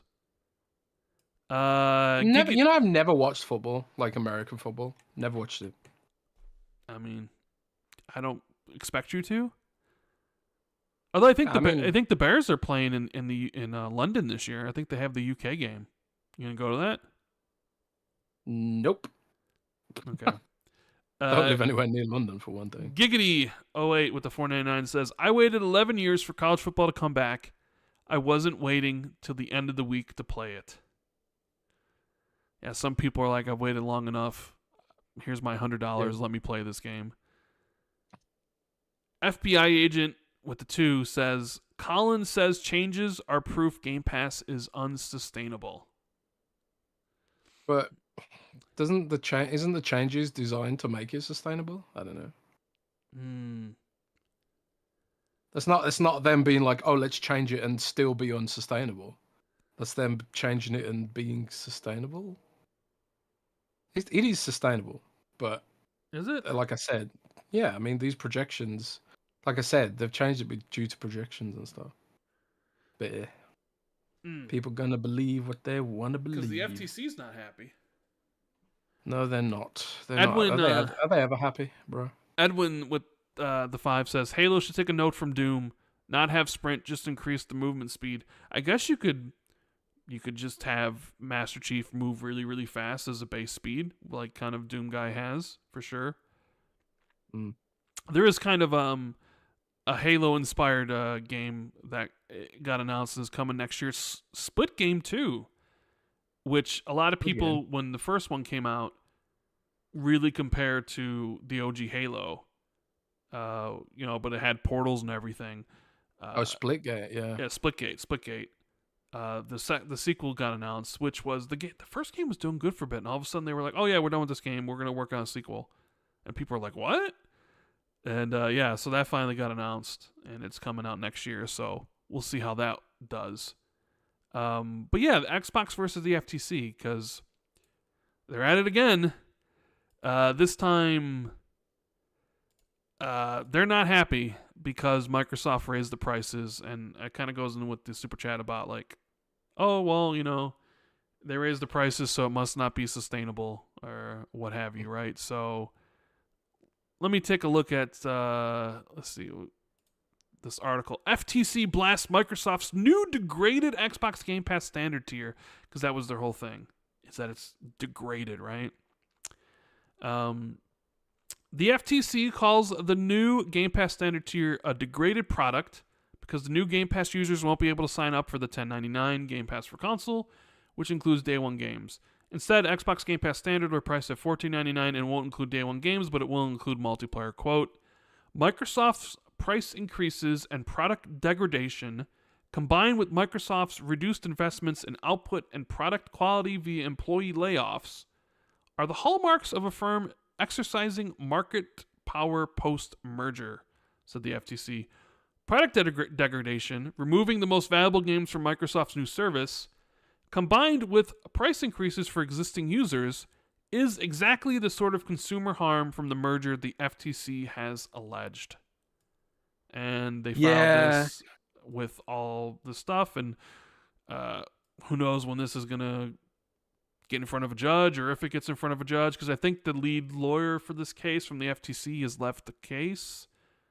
But, I mean, you knew this was going to happen. The second day you raised prices, you knew that the FTC was going to cry foul, because they told the FTC that they weren't going to raise prices because of the acquisitions.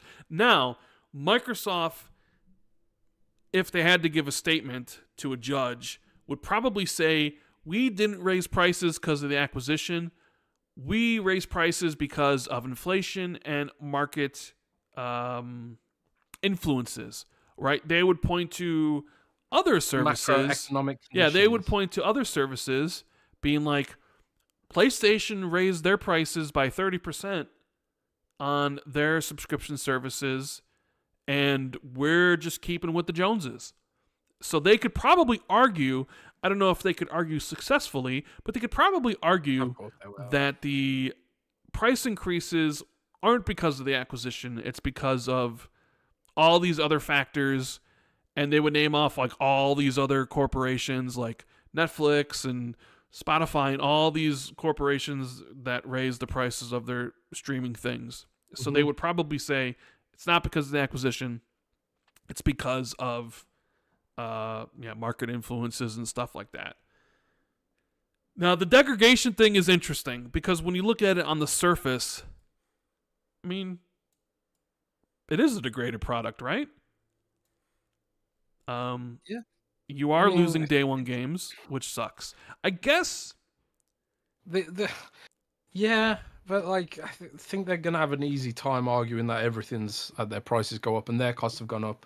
They can show all that in a spreadsheet. Sure, they could do that, but what would their explanation be for the removal? I guess what they could say is that actually, Judge, the product isn't degraded because it's a new product. Xbox Game Pass Standard is a new product. Xbox Game Pass Console we're no longer selling. So Xbox Game Pass Standard can't be degraded because it's brand new. They could probably argue that it's not degraded because it's a brand new product that they're selling. Yeah? I would imagine, like, if I put on my lawyer hat, I guess, which I'm not qualified at all to put on, I would imagine that would be their argument, is that it's a new product, therefore it's not degraded. It's that, because Xbox console hasn't been degraded. It still exists, and you still have your day one games, and they didn't even raise prices on it. So it's not a degraded product. It's like, but either way, like the FTC is going to be like, this is what we warned you. We said this would happen, right? We said that this is Microsoft influencing their, what do they call it here? They're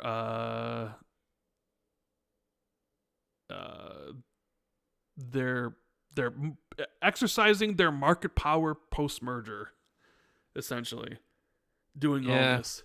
Their market power? Whose market power? It does feel like grasping at straws a little bit. It feels like someone there's got a real bone to pick with it, and I don't know, they're just sort of going through the motions. I think there's reams of data that Microsoft could use to disprove this if they actually pursue this as a line of cross-examination. I just think it's... Well, I sort of wonder if you were so worried about this, why didn't the FTC fight for hey, let's put a price increase cap that, like, if we agree to this, you can't raise the prices until 2026 or something, or 2025. Like, they probably could have gone down that path where, like, because, like, both the EU and the CMA had issues with the deal based on cloud streaming, right? And they all came to sort of an agreement. EU came to one sort of agreement, and then CMA came to a different one, and which is going to affect you or all of us, if you wanted to play Diablo 4 on streaming right now, you can't. But if the FTC, instead of just coming out fully being like, no, if they said, okay, yeah, but we have issues like with you potentially maybe raising the price, if we put in a moratorium on raising the price until 2025, we'd be good with it. Right? Because, I mean, they mention here that when you combine all these things, like with the raising the price and stuff, but also you combine that with them laying off people. It's like Microsoft would just come in and they'd be like, well, Activision was already planning on laying these people off. That's not our problem. Yeah. And it's like Microsoft reduced investments in output and product quality. via employee layoffs. I don't know. Like, you're looking at their upcoming slate of all these things, and you're like, reduced investments in output. They're going to have more output than they've ever really had. So, I don't know. It's kind of like a window back to like last year or even the year before that when it was all this stuff was going on. But yeah, I mean, we talked to death about the whole Xbox Game Pass stuff last week. And it's like, okay, the value of the service, that's up to you. Is the service sustainable? You know, because you'll have pundits out there being like, this proves this. You got to raise the price and it's not sustainable. Well, if that's the case, then any sort of service that raises the price then is PlayStation Plus not sustainable? Is Netflix not sustainable? They're raising prices all the time. In fact, I just saw Netflix.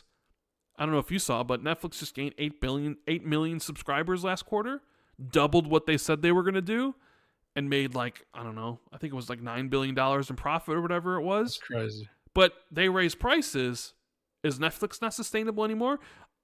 I guess there's a difference between being profitable and being sustainable, because you can be sustainable without being profitable. You can be Netflix existed for years and years and years. Spotify has existed years and years and years and years, and so has Twitch, and has never made a profit. But they're sustainable because of the amount of money they're bringing in, and the value they give to their their company, right? Their parent company.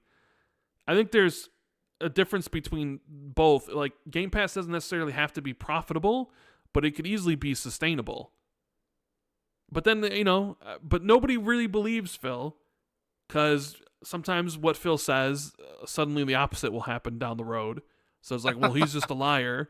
So how can you really believe what he says if he says, oh, well, no, Game Pass is profitable or sustainable? Because I think he said both. But, he's also said this and he's also said that, and that didn't end up being true. I don't know. I mean, I don't think the price increases mean that Go ahead. I don't understand why people would say that it's not sustainable, because they know exactly how much money they're getting in every month with Game Pass. They know exactly how much they're getting. They know exactly how many people are subscribed, and you can easily do high school math and figure out how much money you're getting in. So that's how much money you invest back into the service. Like, why wouldn't it be sustainable? In what universes wouldn't it be sustainable? Now is it going to grow? I suppose is a debate you can have, but like the question of it being sustainable or not is completely irrelevant, because they know how much they're getting in and they know how much they're taking out. It'd be a shocking state of affairs if it wasn't sustainable, given the fact that they know exactly how much money they're getting in and out. No? Am I crazy? Is that unrealistic? Are they spending more than they get in? I guess why would they do that? Isn't that reckless? I guess they would. That's what people would say. That's not sustainable because they're spending more than they're making. But if that's true, then they must be really dumb, and these high-paid finance people probably should be doing another job, I would have thought. No? Is that unrealistic? They know exactly how much they're getting in from it. That's why I don't understand that argument. But it's whatever. It is whatever. Some people just don't want it to succeed because they don't like what it represents. And there is a narrative that it cannibalizes $70 games or something, which is going to lead to a decrease in quality. There's absolutely zero evidence for that being the case so far. I think what you have created with Xbox Game Pass is like a cohort of users who maybe they consume games this way. But I would argue that probably those gamers were the kind of people who aren't going to spend $100 to get 3 days of early access to a game. Or maybe they are, and maybe they use the money they save from Game Pass in order to spend even more, and we've seen that argument as well. But the ongoing years-long controversy over Game Pass of its viability is the wrong discussion to have, I think. Now, what sort of discussion should it you be having, or should they be having? About its quality, You know, are the games good enough for the service that you're paying for? You know, and also like. But those are all see. But the thing is, those are all stuff like xCloud's. Those are all subjective things, Jez. When you talk about the quality of the games and that stuff, that's a subjective thing for every person. When you talk about sustainability, though, that's not a subjective thing anymore. That's an objective thing. Either it is or it isn't, right? Because you can debate. Clearly, it is because it'd be gone by now. Yeah, but I'm saying the reason why people debate it or have stuck to their agenda about it not being is because it's an objective. It would be an objective truth. Either it is or it isn't. And because Microsoft isn't as forthcoming with their financials as PlayStation or Nintendo are, there's always that question mark in the back of people's heads. Okay, is this really working? If it was working, would they be making these changes? Why are they getting rid of the console tier with the standard tier without day one games? Is that proof that this whole scenario of offering your games day one in the service doesn't work? Because if it was working, why would you change it? And if it was working, why would you raise the price? Right? That's the arguments they would make, because it's an objective truth. Either it is working or it isn't working. And because Microsoft hides their numbers, you can put yourself on either side and argue about it, right? But when you get into the other scenario that you talked about, okay, whether or not the games are good enough, whether or not the games, whatever, you're getting into more subjective nature. Because not everybody's going to see value in a Halo game or a Fable game or Flintlock or any of the other sort of stuff, right? Because, you know, the value to each game, each person is a subjective experience. So while you could have those conversations, they're not as what's the word I'm looking for here? Compelling? Yeah, it's not a compelling enough thing of like talking about, well, I like this game and you didn't. I think it's big and you don't, versus like, this doesn't work, period, for XYZ reasons. And I think it all would just go away if Microsoft was as forthcoming about their numbers as PlayStation was, because then you'd be able to see it. Game Pass brings in this much. Game Pass, we spend this much. Here's our expensive. Boom, it's sustainable. Blah, blah, blah, blah, blah. You'd be able to, shut that argument down. But because they don't, you're always going to have people being like, this doesn't work. They're changing it because it doesn't work to try to make it work, and it clearly doesn't work. And those people feel right about their hypothesis, and then it gets even more like it snowballs. Oh, this is the reason why nobody buys games on Xbox. And because nobody buys games on Xbox, that's the reason games like Marvel vs. Capcom 2 don't come to Xbox. Even though it might be other reasons, there might be other possibilities for these things. It kind of snowballs because they kind of go hand in hand. Like, oh, I've seen people being like, I actually saw some suggestions that said Microsoft should use the FTC thing and being like, you know what, FTC, you're right. Game Pass doesn't work. It is degraded. We're going to get rid of it. And then get rid of Game Pass completely and go back to just selling games because they believe Game Pass is the reason why Xbox is in the state it is. Or they believe the Xbox is in the state, like it's in a bad state or whatever, right? Like there's that narrative that's come out from all this that Game Pass doesn't work, and because Game Pass doesn't work, it's a bad thing.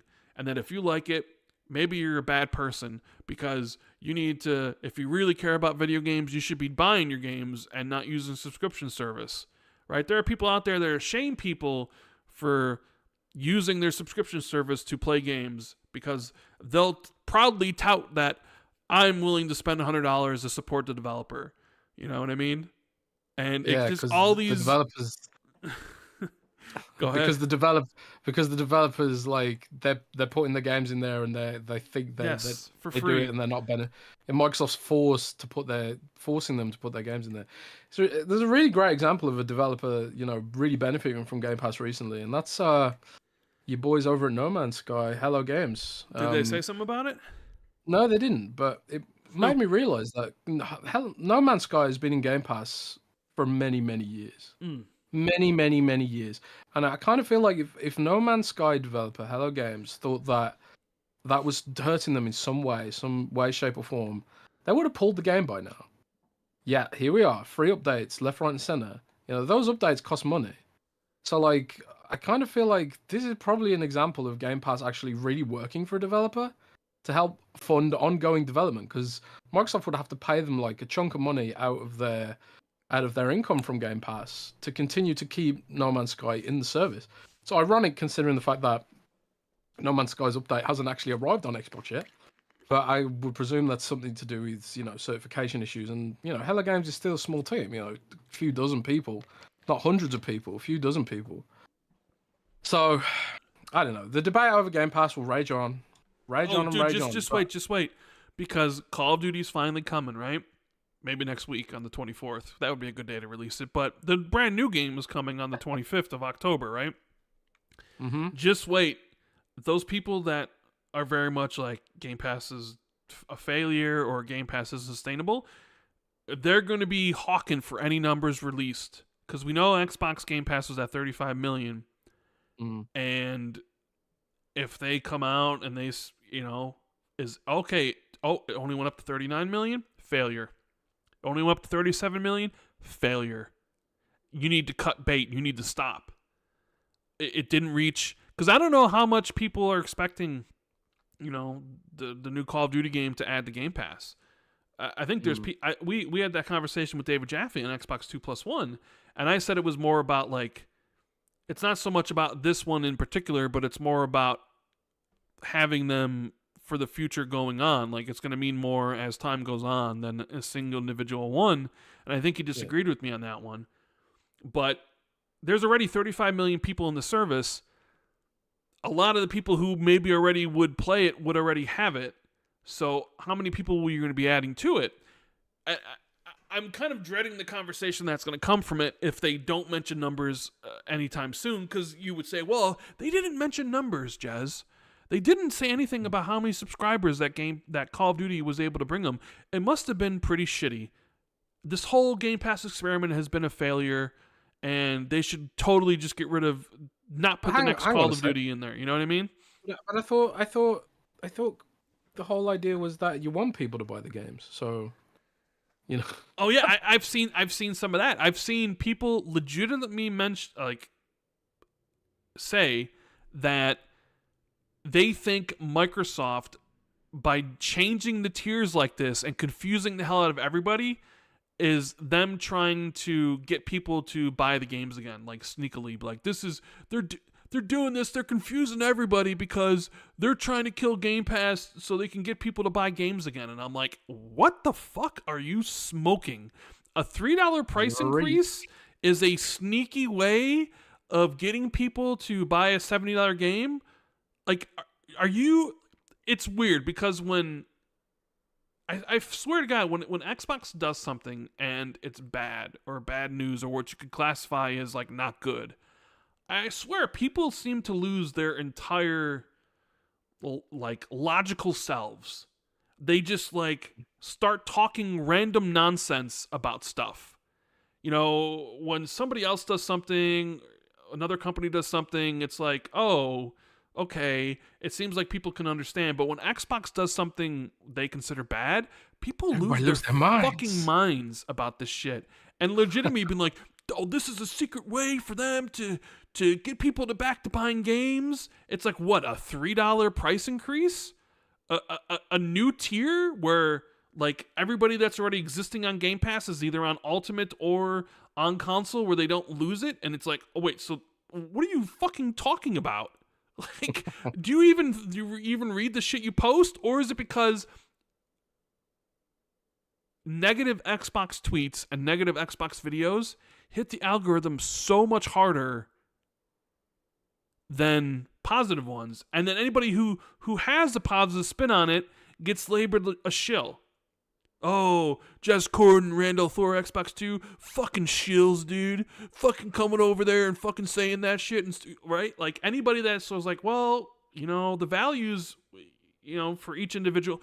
You're a fucking shill, dude. How could you be out there saying that's right? Well, I didn't say it was right. In fact, I don't want to pay more for anything, but values up to each person. Dude, you fucking defend Microsoft every fucking day. You're pathetic. It's like, what the hell? But then you read these conspiracy theories, and it's just like, are these people on crack? What are they talking about? It's ridiculous, but it's par for the course. And it's only going to continue because everybody's eyes are going to be on Call of Duty. And if they don't give a number for an extended period of time, it must have bombed. Nobody must have fucking bought, subscribed to Game Pass if they wouldn't share the numbers, because if it hit a good number, they would definitely shout it from the rooftops. Or if they don't share Call of Duty revenue numbers or sales figures like they used to, well, it must be a bad game. It didn't sell well, and it's Xbox's fault. Like, the entire fault of the industry is based off of like the third place player, as people like to say. Like, the industry is declining because Xbox isn't doing as well as it should. It's like, well, shouldn't that be on like Nintendo and PlayStation, considering they're, like, it is weird, right? How so much Microsoft's underneath such a microscope from people who A, don't play the platform, B, don't care, claim they don't care about the platform, and C, call it a failure and say that it's like, it's third place, it doesn't matter. Like, how can something be so relevant but also so irrelevant to them, dude, but also constantly live on the tip of their tongues? I don't get it. I swear to God, let lightning strike me down if what I'm about to say is a lie. But a lot of these podcasts, like, whatever, they're lucky that Xbox exists, because otherwise they wouldn't be able to say anything about anything. Like, I have nothing to talk about. There's nothing to talk about because both companies, Nintendo and PlayStation, they don't talk about shit. But that's okay, because Xbox is here for you to give your opinion on. And it's like, why should I care about somebody's opinion about the platform who has no idea about it and doesn't play on it? I don't. I know more about Xbox than most people. Straight up. Jez knows more about Xbox than most people. It is what it is. Our chat is probably more thoughtful and is smarter than most people about Xbox, because they listen to us, right? But seriously, Xbox is they actually use the platform. Yeah, they actually use the platform, know what's going on. They know what games are in development. They know what studios are going on. They know what's going on with everything. Sometimes when you listen to these mainstream podcasts, they don't know what the fuck is happening. And you know what? That's fine, because you don't have to play on the platform. But if you're gonna like talk about it in a way, well, then maybe you should know about it. But I don't know. Xbox is the gift that keeps on giving to everybody, because if it wasn't, you'd have literally nothing to talk about. Nothing. Especially if you're like, seriously, you tune into any of these podcasts and they'll be talking about Xbox Game Pass price changes for an hour. Like, it affects them. It doesn't affect them whatsoever. That's just how it is. What is there to talk about? You want to talk about Concord? You could talk about Concord beta impressions. No, you don't want to because nobody cares, or what have you. It's Xbox just keeps on giving, man. The gift that keeps on giving for everybody, because you can be negative about it, and it'll get the clips and the views because it gets the PlayStation guys all riled up, being like, yeah, talk that shit, dude. Fucking Xbox is crap. And you get the Xbox guys that are like, fuck you, man. You don't know shit. And you get them fighting, and all the while you're just racking up the views. It's a winning formula, essentially. It does depress me how much more clicks like a negative story gets over a positive one. Like I even see it like in my own traffic. It's like if my Scalebound cancelled article, man, I'll never beat that. I'll probably never beat that for clicks. Was that like your number one? Yeah, I think it went up to 1 million in the end. Shit. I've never had an article blow up like that. And you didn't believe me. And I didn't believe you. I could have. Yeah, I don't know. But I was young and naive back then. Yeah. Right? But the times have changed. Times have changed, baby. And Today's a great example. Like Microsoft being blamed for the because amazing traffic today. Because nobody knew what the fuck CrowdStrike was. So they see Windows blue screen of death, they're gonna blame Windows.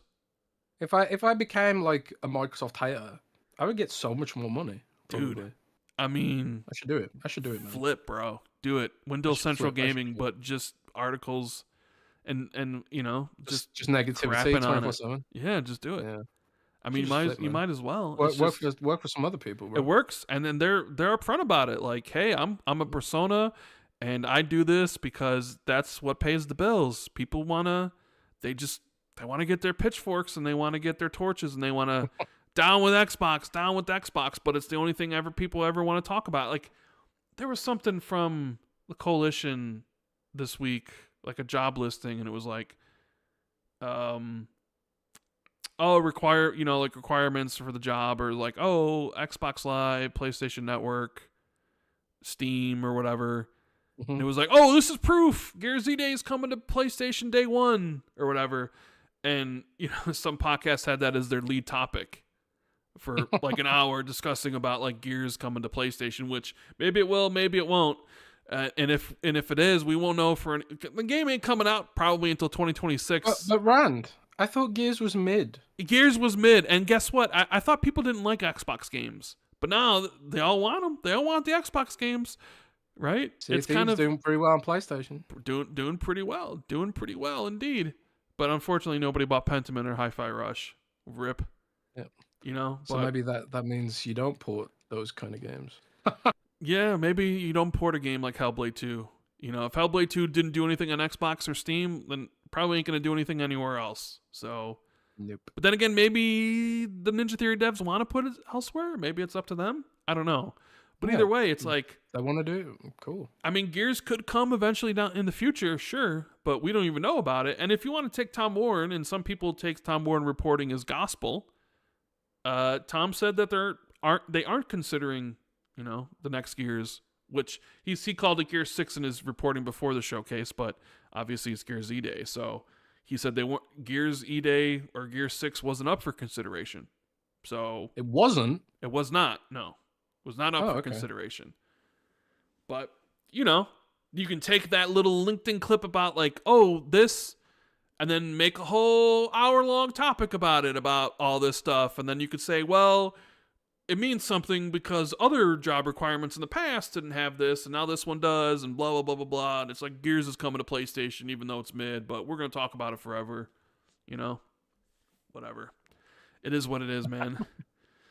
Sometimes I wish I didn't have any scruples. I wish I didn't have any morals, because the shit I would do, the type of content I could make if I didn't have any of that.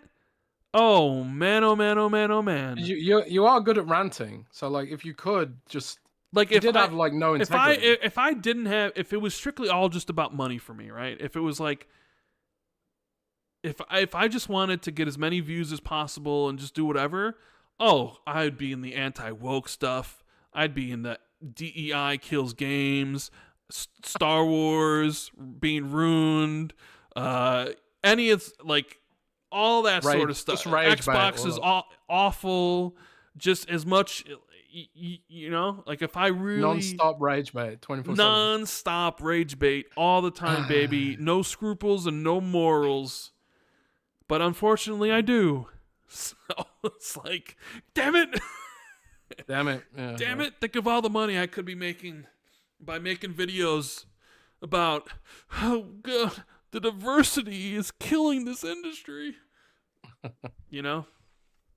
But alas, I don't actually think like that. It's impossible for me to care about things that I just don't care about. Yeah, that is also true. Like, I can't do it. I can't fake that I care about XYZ. Like, I couldn't cover Nintendo, for example. And that's not a slight on Nintendo. I just personally, it's just not for me. I'm not into it, So I didn't review Hellblade because I knew it was not my kind of game. So I just passed on it, So like, these people are like really great at lying about their positions on things, where it's like, I really care about this and I'm outraged about that, even though I don't use Game Pass or whatever. It's like, it's crazy that they're able to do that. Like, fair play. That's a skill. Being able to lie that well, it's a skill. Yeah. It's a skill, man. Well, Frank F says in chat, is Rand, tell us how crap Concord is. It doesn't matter if you never played it. See, that's the thing. I'm not going to... When have I ever talked about how good or bad a game is if I haven't played it myself? I might mention, like, the critical consensus of something. Like, hey, the reviews on this are this, that's bad, or the reviews are good. But I couldn't tell you how... that's another thing. People just hear what they want to hear. Like that guy just heard you say Concord was bad because you said no one cared about it. Well, that's just like a commentary on, you know, the fact that it's in a very difficult position where it's got to compete. Well, with, that was more of a commentary on, like, I saw the Steam numbers because everyone's sharing them, and they weren't exactly great. Yeah, but you never commented on the quality I never of the commented game. on the game and how it was good or bad. I mean, I've seen people PC say the game. Pretty good. I've seen people say the game's great or really good, but then I've seen people say the game is I don't know. I have no interest in Concord, so I ain't gonna play it regardless. I'm just, you know, like you said, people hear what they want to hear all the time, and I didn't say anything bad about Concord. I haven't played it, but I certainly did see, hey, it had like 900 people playing it, and it's beta on Steam, which I would say is probably not a good thing. But it was a closed beta, wasn't it? It was a closed beta. We'll see what happens. Maybe that's all the open. Okay, check it right now. The beta's open. How many people are playing it right now? Oh, the beta's open. Mm-hmm. Okay. How many people are playing? Never mind. Oh, people don't want to play a beta. Yeah, well, Call of Duty. People play betas, bro. Yeah, but no one's heard of Concord. Well, are you checking the numbers, bro? Oh, you wanted me to check the numbers? Yeah, I'm seriously, you're right. It could be like, hey, Concord Steam numbers. 2,388. I mean, it's better than what it was at the better than Suicide Squad. Does Halo have more does Halo Infinite have more players than Concord Beta? Ooh, that's the $1 million test. question. Halo Infinite multiplayer. Oh, 2,782. So it's just ahead. So what does that say about Halo Infinite on PC? Dead game. Yeah, people would say Halo Infinite's a dead game on PC, right? Yeah, it's dead. It's dead. Frank says, I wasn't saying you should. I was more saying that, yes, if you had no morals, you could do it. Oh, yeah, if I had no morals, I could absolutely make it. Concord is shit. Maybe only play 2 games and form my entire opinion around it, Yeah. But I don't do that. I will say Concord doesn't interest me, and I'm not going to play the game. More than likely, unless my friends being like, let's go play this. But guess what? I'm not paying $40 for that game. I don't think it looks interesting. And I'm not... I forgot it wasn't free. Yeah, and I don't know. There's a part of me that wonders if they're going to make it free. If suddenly, at the beginning of August, they're going to be like, oh... Because remember, Destruction All-Stars was... Like, they made that the free PlayStation Plus game because more than likely the pre-orders were bad. And I sort of wonder, Foam Stars also, pre-orders were bad for that game. Suddenly a PlayStation Plus game, day one. And I sort of wonder, there's isn't anything bad to say about Concord, but that market for that type of game is completely saturated. There are so many games of a similar type that are so entrenched. It's going to be hard to get people to spend $40 to check that game out. Probably a different story if it was free. Because then you could be like, okay, I'll check it out for a bit. But if anybody that's sort of on the fence is going to be like, I'm not paying $40 for this. Maybe they changed their minds. They're like, all right, well, it's free with PlayStation Plus. I don't know what that means for PC. They're probably looking at Helldivers being the right price. But Helldivers is a co-op game, though. Concord is a multiplayer game. There's differences. I think there's big differences in how people view co-op versus multiplayer. I'm just saying that's probably their mentality. Is like, this is a smaller game. We don't want it to be free, so we're gonna make it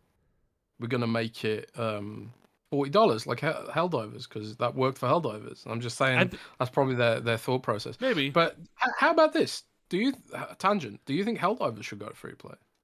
Because that's having player count difficulties. Right? I mean, could it go free to play now? You would have a lot of people upset. You'd have all the people that bought and paid for it upset. It hasn't even been 5 months yet, and you would transition to free to play. People would be furious that they spent $40 on that game, and then 5 months later it was free to play. True. I mean, you could see that down the road, but I don't know. The thing is how aggressive is.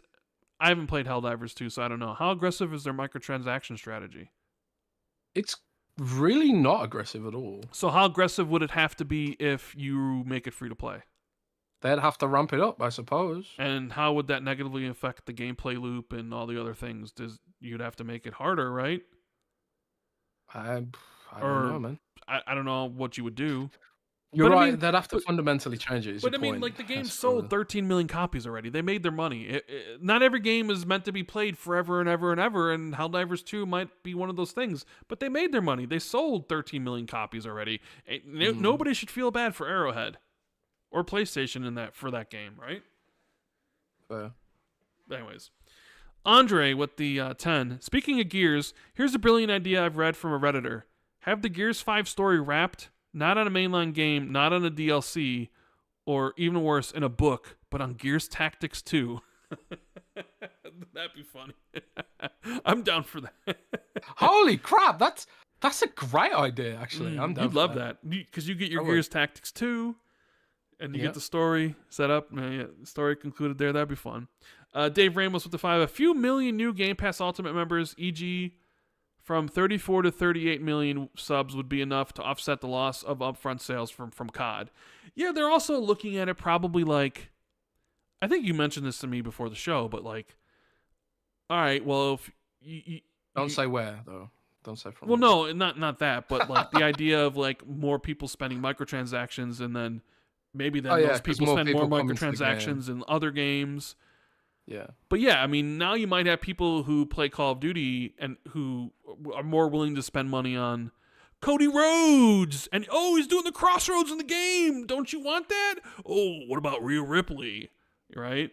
Like, how much? I wonder how much one of those bundles costs. Probably something, a good amount, right? But hey, now that you're not spending $70 or $100, now you can go buy some skins, baby. Because that is how games like Genshin Impact function. They're free, and nobody talks about how, like, oh my god, how can they afford to give away Genshin Impact for free? Because everybody understands what the upsell is, and it's the gambling bit, So it's the gambling bit, yeah.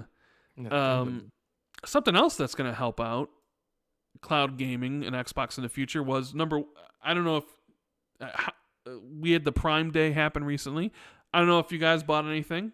Let us know in chat what you bought for Prime Day. I bought a couple books. Yeah, bought a couple books. I just, for those curious who follow what I read, I read Sea of Rust. I just finished it yesterday. Loved it. It's about Rust, a future where robots essentially have taken over. Humankind built robots, very much like iRobot, right? Where like humankind built the robots and they're all governed by the 3 laws and everybody has a robot. But something goes down and there's a war between the robots and the humans, and the robots won, and basically humankind is extinct. And it's just a story of this one robot, scavenger robot, and it was really well done. Those stories are always very interesting because they're a reflection on us and stuff. But if you're looking for and I don't know, because I was kind of also in a cyberpunky mood, like future tech stuff. So it was like, let me read a sci-fi novel. So I read this sci-fi novel about this like robot civilization. I thought was really cool. So I read Sea of Rust. Great read. But I forget why I even brought that up. What was I talking Prime about? Day. You're asking Prime people Day. what they bought for So, Prime I Day. want to know what people bought for Prime Day because I had bought a couple books, and I know one of the things that was flying off the shelves was the Amazon was bundling like a controller and the Fire Stick for the Xbox Game Pass, cloud gaming stuff, right, Jez? Yes, they were. And I'm thinking you guys talked about it. You guys had links for people. Do you know how many people click on your links and get commission for those sort of things? Like, Yeah, of course. Yeah. Was there a lot of people that bought the Amazon Prime bundle with the controller and the Fire Stick? Our data's usually delayed by a few days, so I'll know more for next week's show probably. Yeah. So we'll see how that goes. But one of the other things was a rumor that we had talked about previously came to pass. GeForce Now has come to Xbox, specifically Xbox PC. At the Xbox.com web pages for select supported games. Instead of using xCloud, you'll be given a choice. I also think you have to be a GeForce Now member as well, I'm assuming, right? You can choose to stream your games using xCloud or GeForce Now. What do you think about this? Because you're the cloud gaming dude. I know people talk really highly about GeForce Now. Do you think this benefits Xbox by partnering with GeForce Now on the PC side of things for streaming and stuff? I mean, we need to see like how deep the partnership goes, because right now all it is a link to click out to. But I think a lot of people were misunderstanding this. And again, I saw the FUD, man. I saw people saying like, "Oh, this means Microsoft's quitting cloud as well," and on all this kind of stuff. And it's like, Jesus Christ! Like, because they don't understand how NVIDIA GeForce Now differs from Xbox Game Pass Ultimate, because there is a pretty significant difference in the way they're implemented here. And one of the primary differences really is the fact that NVIDIA GeForce Now doesn't provide very many games like with their own service. You have to bring your own games and bring your own service with you. So one of the services that is tied to NVIDIA GeForce Now is PC Gamepass.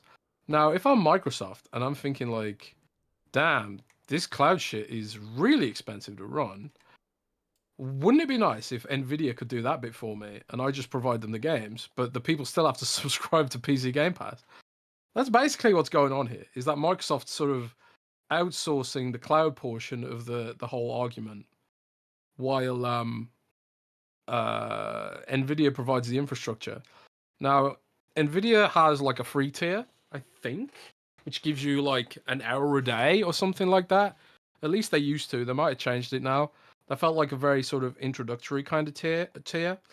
But if you want to like get the full fat service, you have to pay monthly. So then you have to pay monthly to NVIDIA. You have to pay monthly to PC Game Pass. And then you have to bring your own games by connecting them to Steam or Battle.net and all that other kind of stuff, right?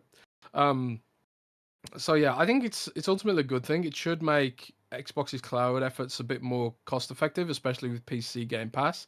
It's an extra service that PC Game Pass users can use, and it's also part of their pledges to the EU, so it was going to happen regardless and inevitably anyway. So I think it's a cool thing, and we'll see. You'll see if the partnership one day extends to Xbox, because a lot of people thought like, well, maybe this means we'll eventually get NVIDIA GeForce Now natively on, Xbox consoles, which would, in a way, potentially be a way that, you could end up with PlayStation games on Xbox down the line. Publishers have a lot of control over where their games appear on NVIDIA GeForce Now, and I don't even know if any games are actually from PlayStation on GeForce Now yet. I don't think so. I don't think so, yeah. But as the walls come down and converge and all that kind of stuff, this is how like this is one of the ways Xbox sees its future, is like this sort of cross-platform, bring your own ecosystem, or at least one way to grow. And I've seen some people like being concerned that cloud's going to replace console. But this is exactly what I'm talking about. The reason it's not going to replace console is because running cloud is really expensive. If you can just have someone run the cloud server in their house, which is basically what we do when, because an xCloud server is the same as Xbox hardware, in essence. But if you're running the cloud server in your house, i.e. local hardware, then that saves Microsoft a bunch of money, So they're not going to stop selling you the ability to play locally. Like, why would they? It's literally better margins for them, at least today. But they're getting their foot in the door for a future where internet is completely ubiquitous, energy costs are lower, and all that kind of stuff. All these pie in the sky dreams. And if they don't do it, if they don't get a foot in the door, someone else could end up with that section of the market. Kind of like how they ridiculed the iPhone, and then then we know what happened there, right? Mm-hmm. So I don't think Microsoft's going to let that happen again, which is why they're still plowing ahead with it. And I actually bought a Fire Stick, so I'm gonna be doing a review, write up about how that all works on Xbox Cloud Gaming and if it's any good, because I have the perfect setup for it. I've got the what's it called now? I've got the Wi-Fi 6E. So Wi-Fi 6E is like the newest standard. And so I've got like the perfect conditions for it.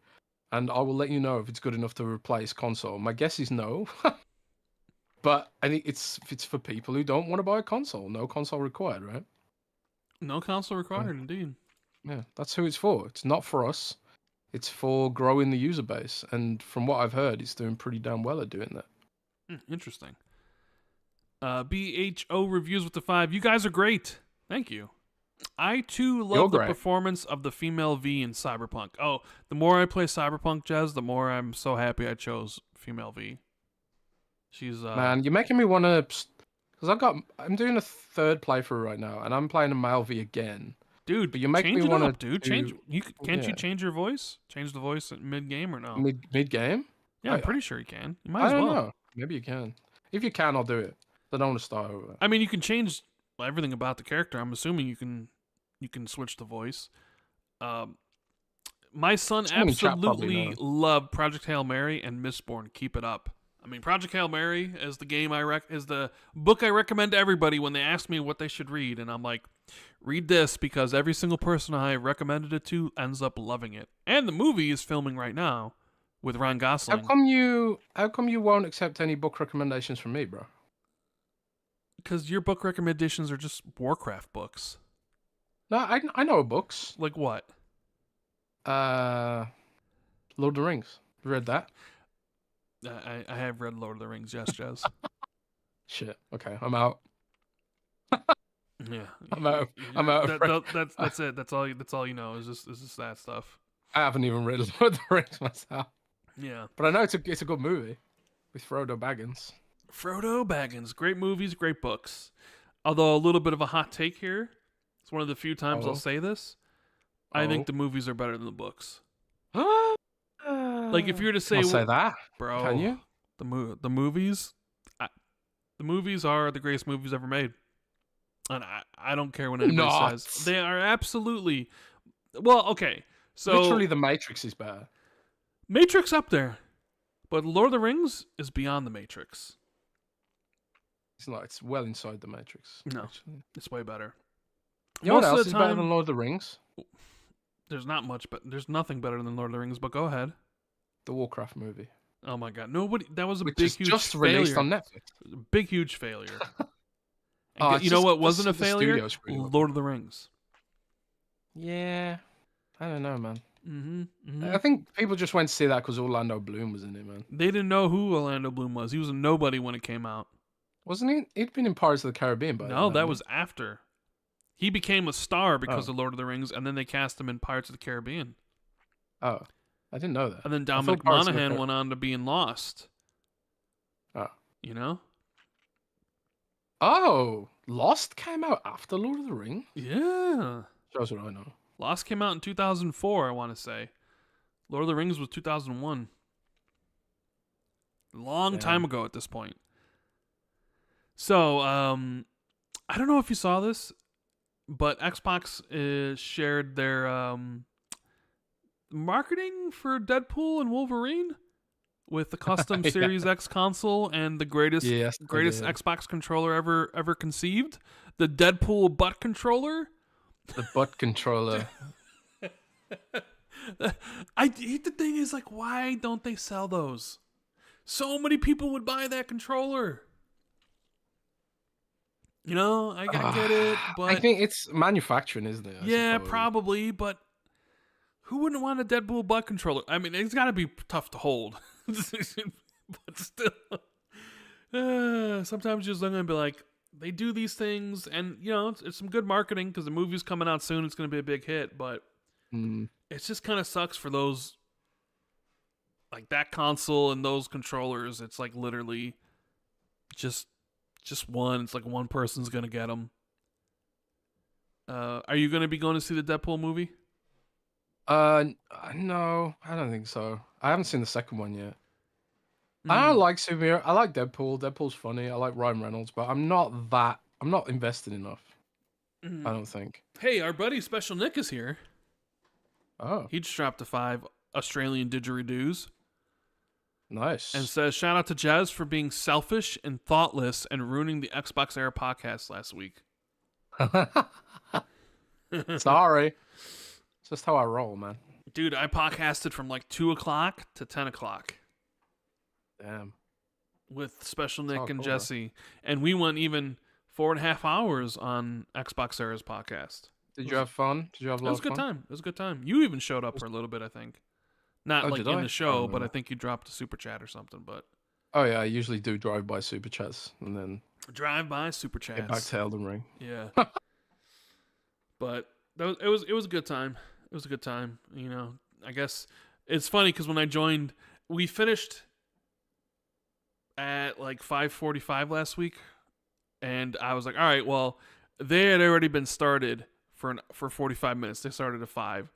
But I had just done the podcast, so I was like, let me go grab some food, because people, you know, apparently hate me eating on the podcast, which I usually muted the mic, but sometimes I don't, because I'm like, there's no way they can hear me. But then they do, I guess. So I'll be muting the mic moving forward. All people had to do was just tell me they could hear it, and I would have been like, oh, let me mute this thing real quick. But like usually I put the mic. Usually I put the mic. A noise guy. Well, I put the mic far away. And they're like, they can't hear this, and I guess they can. So now when I had my food like earlier, I muted it so nobody could hear. But aren't you thoughtful? I know. Well, you know, I didn't think people could hear it. So after we did our show, which was like a almost 4-hour show as we typically do, I'm like, you know what? I need to go to the bathroom and I need to go grab some food because I'm being nice and I'm going to be on Xbox Era. And you know what? Not even like 5 minutes after we finished the show, Nick is like, you coming, dude? What's going on? Where you at? Like... With that voice? Well, not necessarily that voice. Like, he's got the Australian voice, so, you know, however it would be. But it was just like, man, not even giving me time to grab some grub or to go to the bathroom. Just immediately, as soon as it's over, like, where you at, dude? You know? Why is he from California? I don't know. Everybody's from California. Yo, dude. Everyone's from California when you do impressions. Yeah. Oh, man. Tubular. Another little bit of Xbox news, but Forza Horizon 5 hit 40 million players, Jez. Forza Horizon 5. Those are some big numbers. Big numbers. That's a video game. That is a video game. And I just wanted to run through Xbox Studios player numbers just to showcase how big they are. Starfield's at 14 million. Overwatch, over 100 million. Grounded has over 20. Flight Simulator has over 15 million. State of Decay 2, over 11. Forza Horizon 5, 40. Minecraft Dungeons did 25 million, that's quite impressive, actually. You know how many Minecraft Legends did? 0. 0 millions. It was like 3. I think they announced 3 million, but nobody plays that game. Sea of Thieves over 40 million. It's impressive. Fallout 76 over 20. Elder Scrolls Online over 24, and Halo Infinite over 20, which I will say Halo Infinite being at only 20 that's a disappointment. It is. That's a disappointment considering Grounded has 20 million and Minecraft Dungeons has 25. Halo Infinite equals Grounded, and Halo Infinite's multiplayer is free. Yeah. I don't think that is wild, man. I don't think they reached the numbers they wanted to with Halo Infinite's multiplayer. I mean, no. It was great at launch, and then it had no content for a while, and people fell off because there's plenty of other games to play. So launching a service game in current year it's tough, man. It's a tough biz. Tough. And it's not like they took it for granted. That game had a massive budget, huge team. Mm-hmm. It seemed to almost, considering how long it was in development and how many people worked on it, it almost feels like it just collapsed under its own weight. Mm. Not lack of focus, too many chefs in the kitchen kind of scenario. But we'll see if this smaller, leaner, meaner, greener Spartan team can do. Yeah. I'm optimistic, bro. Andre with the 5. Paint those green and sell it as Master Cheeks controller. It would single-handedly fund Halo Season 3. That's unironically a great idea, actually. You know what's funny is on Xbox Era last week we talked about Banjo, right? And I brought up achievements idea for Banjo to Nick. And Nick thought it was an amazing idea. And I was like, man, Jez thought it was amazing. I thought it was amazing. Nick thought it was amazing. We should pitch that to Phil Spencer. What was the idea again? That Banjo and Kazooie would essentially travel through Xbox universe worlds. So he'd be in a Gears world where Kazooie was the Lancer. And then he'd be in, Halo, so it'd be Xbox-themed levels, kind of Astrobot-ish. And we were all like, we'd play that. You need to pitch Phil on that, being like, this is what Banjo needs to be. It could be an Xbox product placement. Think of it as an ad. Oh, wait, Xbox doesn't spend any money on ads, though, so never mind. I guess you couldn't think of it as an ad. Yeah, so... Anyways, I think it's time for some Patreon questions, eh? Oh, what? Already? Yeah. Well, we're coming up on 3 hours, but we appreciate everyone who's here. If you do us a big favor, make sure you hit the like button and, subscribe to the channel. Let me bring up some of these Patreon questions to see what we got this week. Let me go here. Okay, let's see. Got some Patreon stuff. All right. Get some questions here. All right.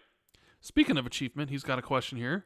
He says, I've really enjoyed playing Xbox Play Anywhere on Game Pass. I was able to play Persona 3 on my ROG Ally, my main PC, and Xbox. I don't think I could have beaten a game that size on just one device. I want to get ReFantasio as I see it's a Play Anywhere, but seeing it's not on Game Pass, this means I have to buy it twice to be able to switch from Xbox and PC. Almost nobody buys games on the Windows Store, and I wish that publishers that supported Play Anywhere allowed you to play a game on console and PC. It would honestly make me buy more games. Yeah, it's kind of funny, isn't it? Because the Steam Deck is basically that. It's the ultimate Xbox Play Anywhere platform, but it doesn't have any Xbox games on it. Which is why, they absolutely, I wrote a whole article, and the gist of the article was essentially Microsoft has to make a handheld because of that exact situation.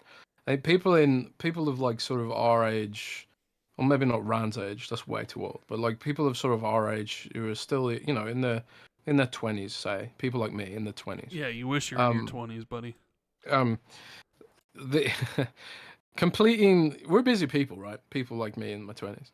And sort of being able to complete games on one device is can be difficult when you have to share TV, with kids or spouses or whatever.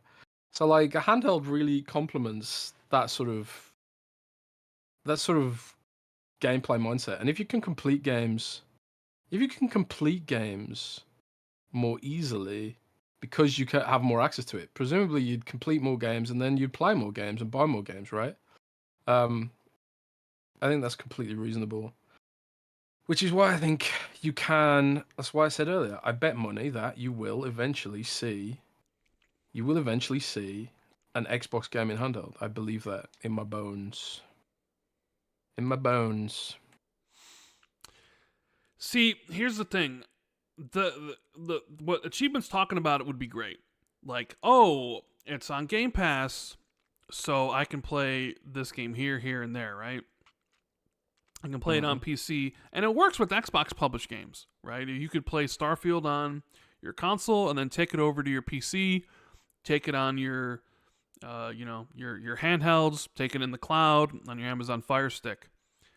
But you're going to have a really tough time convincing publishers to essentially give shit away for free, right?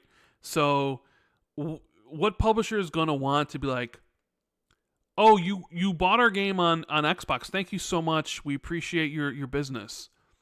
And then you're going to be like, well, you should also give me the PC version for free so I can go back and forth. They're going to laugh in your face. They'd be like, oh, well, if you want to be able to do that, you can buy the game again. And you're going to be like, but I already bought the game. And they're like, yeah, you bought it for Xbox. But I want to play it on my PC. Well, all you got to do is buy it again. And then you can play it because, cross saves and all that sort of stuff. I don't know. I think unless you think differently, Jez. That's kind of what Steam has done, though. They've sneakily made their own console that has Xbox Play Anywhere attached to it.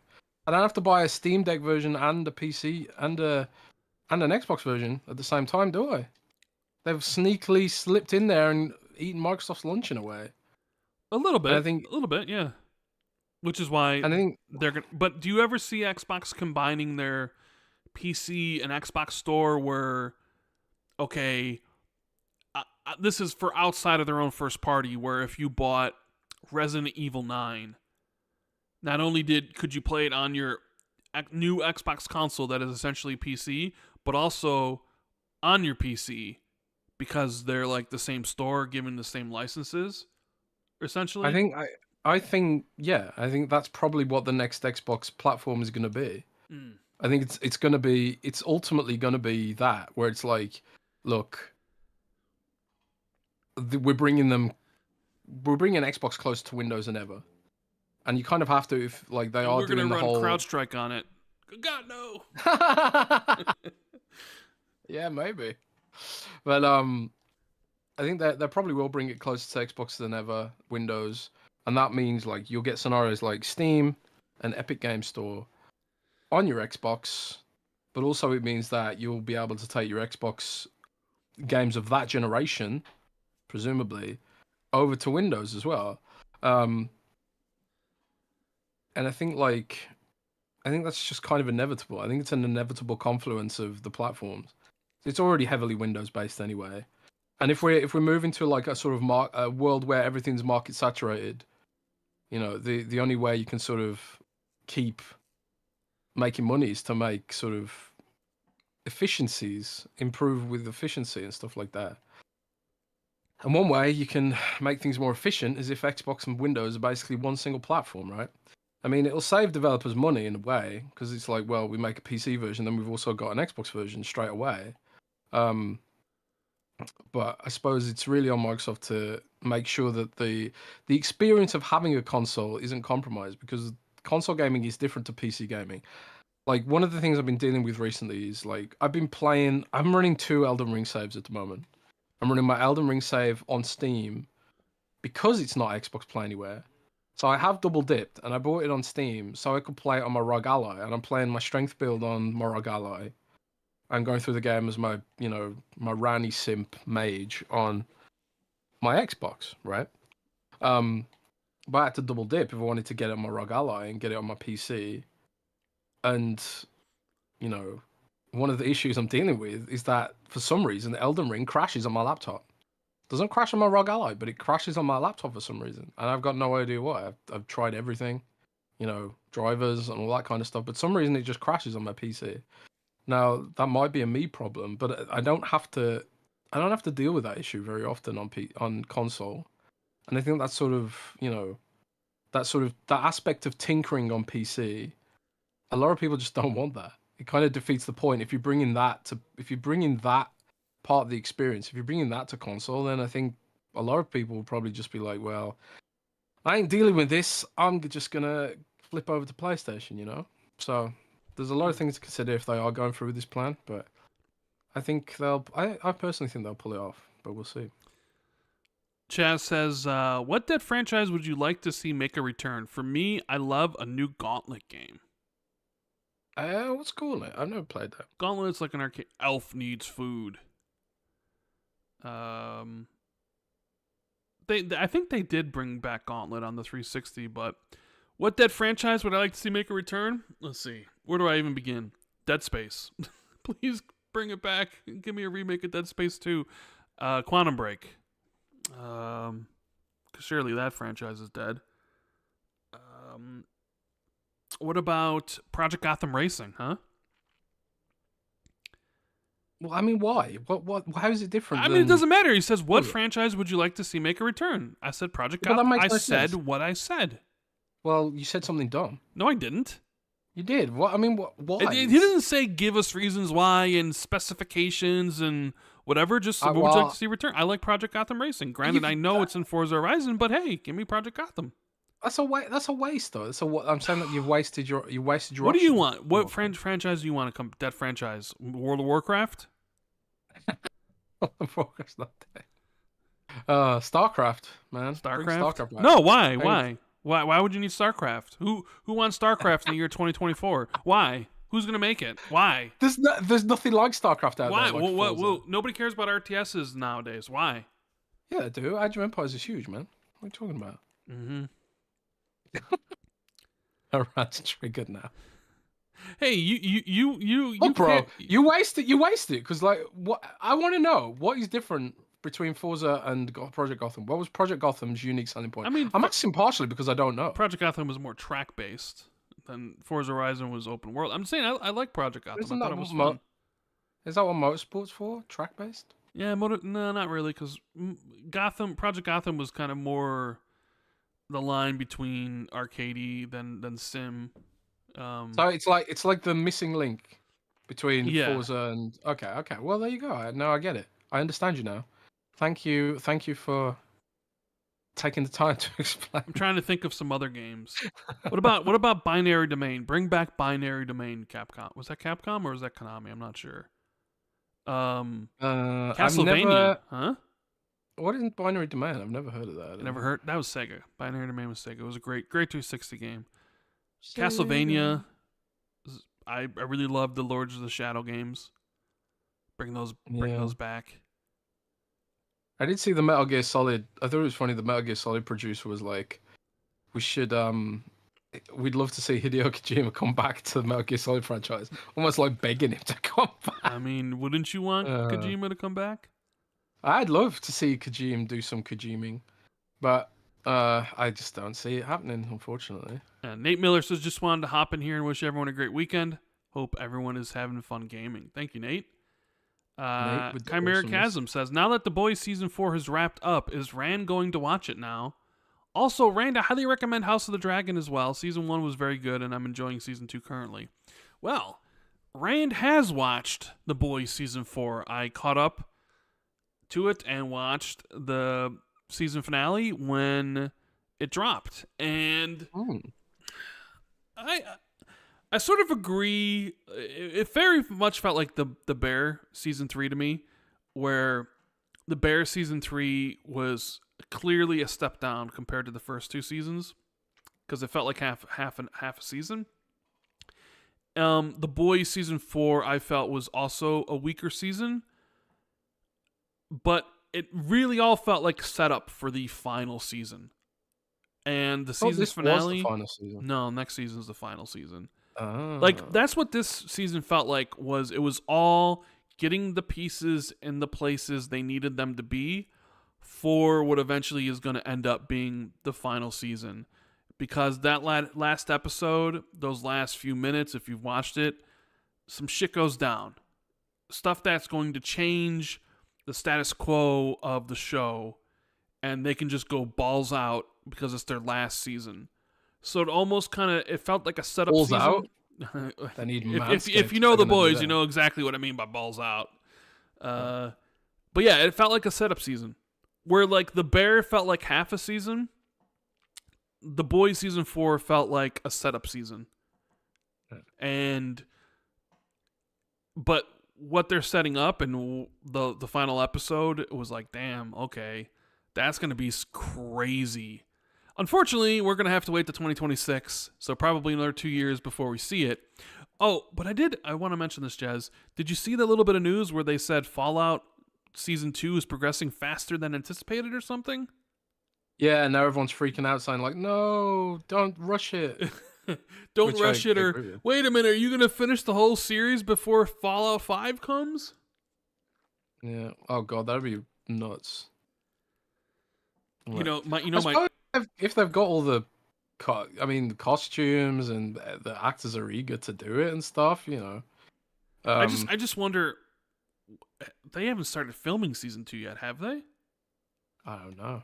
I don't know, because I know The Boys starts filming season 5 at the end of the year into next year, and then like season 5 is going to be 2026. I just wonder when Fallout season 2 is going to start filming. I was surprised. I would be surprised if we got Fallout next year, but then maybe we do. I don't know. That would be something. Because I thought for sure Fallout would be like 2026, and that's what I almost hate about modern television now. Is everything's like 2 years. House of the Dragon, 2024, 2022, you know, Last of Us season 2, 2 years. Like what? Everything's taking like multiple years now. And not only that, the last episodes, 8 episodes. It's like you went from 14 to 12 to 10 to now 8. I remember when Lost came out. See, British television's always been like that. So I'm used to it. I remember when Lost came out, it was 24 episodes a season. You know, you started at 24, you did 22, but then the streaming, you know, came along and they cut it, and it was like 12 episodes, which you can tell a great story in 12 episodes for sure. But now everything's like, oh, now it's only 8 episodes. And sometimes shows need a little bit more. But it's like now you're getting less episodes and they're taking twice as long because they take a whole other year. So it's like, Jesus, now you're waiting longer. So inflation, man. Yeah. Silas says, afternoon, mates. Rand and Jez have been tasked with saving the console industry. Uh-oh. Console industry's dead if you're asking us to save it. It's completely dead. The goal, by January 1st, 2035, have over 50% of console users be under the age of 40. Jeez. Okay, so 11 years from now. What steps would you take? The cost of failing? By December 31st, 2035, Rand must complete every mainline Pokemon game, and each Pokédex must be 100%. That means playing both versions of each generation's game. The Blizzard clause is activated in Jez Corden's marriage license. He can no longer play any Blizzard or Blizzard-owned IP games as long as he is married. Go ahead, boys. Save the He's not going to be married, though. He gets, like, that's not fair to me. He doesn't have any punishment. Because no matter what happens, I'm going to have to play Pokemon. Jez could be married. He could not be married. He could have been divorced. So that's not fair to Jez. We're going to say if it doesn't work, Jez can't play any Blizzard games, no matter what, whether he's married or not. Yeah. So how would we make sure that 50% of the console users by 2035 are under the age of 40? Ooh. Easy. Have I got infinite money to play with? If so, he didn't say. Buy didn't. TikTok. TikTok. Buy TikTok. Huh? Well, buy TikTok. And who would buy TikTok? Like Microsoft. Okay. Oh, we're just saving the whole console industry, or just Xbox? Well, if we're saving the whole console industry, I guess. God, I don't know. It's boned. We're screwed. It's over. It's probably done and over with. Yeah, it's over. It's really hard because I do think like to get console games attractive to the masses and the normies, I really believe that there needs to be some kind of social experience. Analogous to when... Do you remember when Wii Fit blew up? Yep, I do. So Wii Fit blew up. Wii Sports. Wii Sports and Wii Fit, those kind of games really blew up.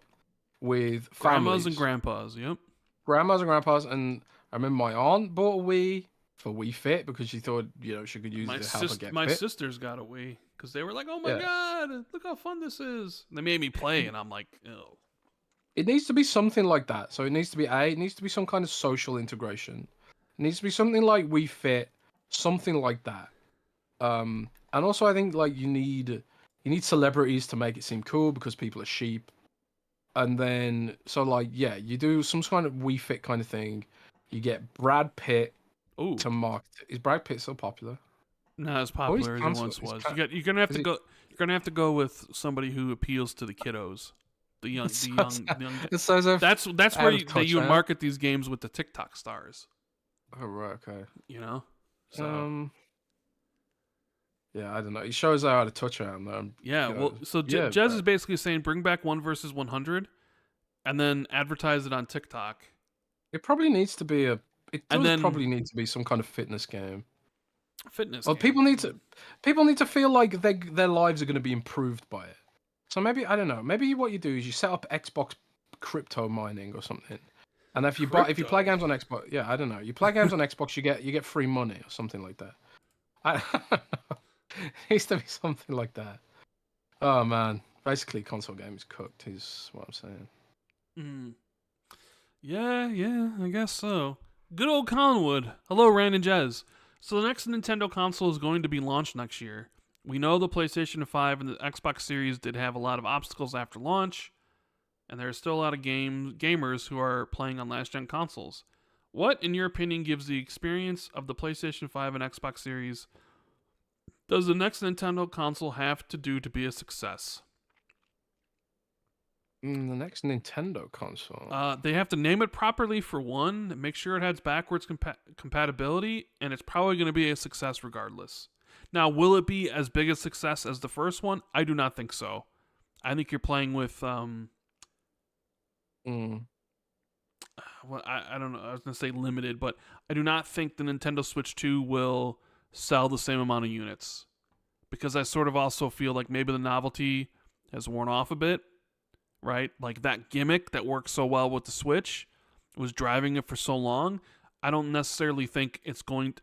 I think that the Switch 2 is going to do great, but I don't think it's going to do the numbers that the Switch 1 did, right? I think one thing about the Switch that they probably need to consider... Switch 2 will be impacted by what Xbox One and PlayStation 5 have been impacted by, which is the fact that people can still play Fortnite in the last generation. I think like if there was ever like a universe where Epic Games stopped supporting, all like any of these service games, stopped supporting the last generation, I think that a lot of people would upgrade.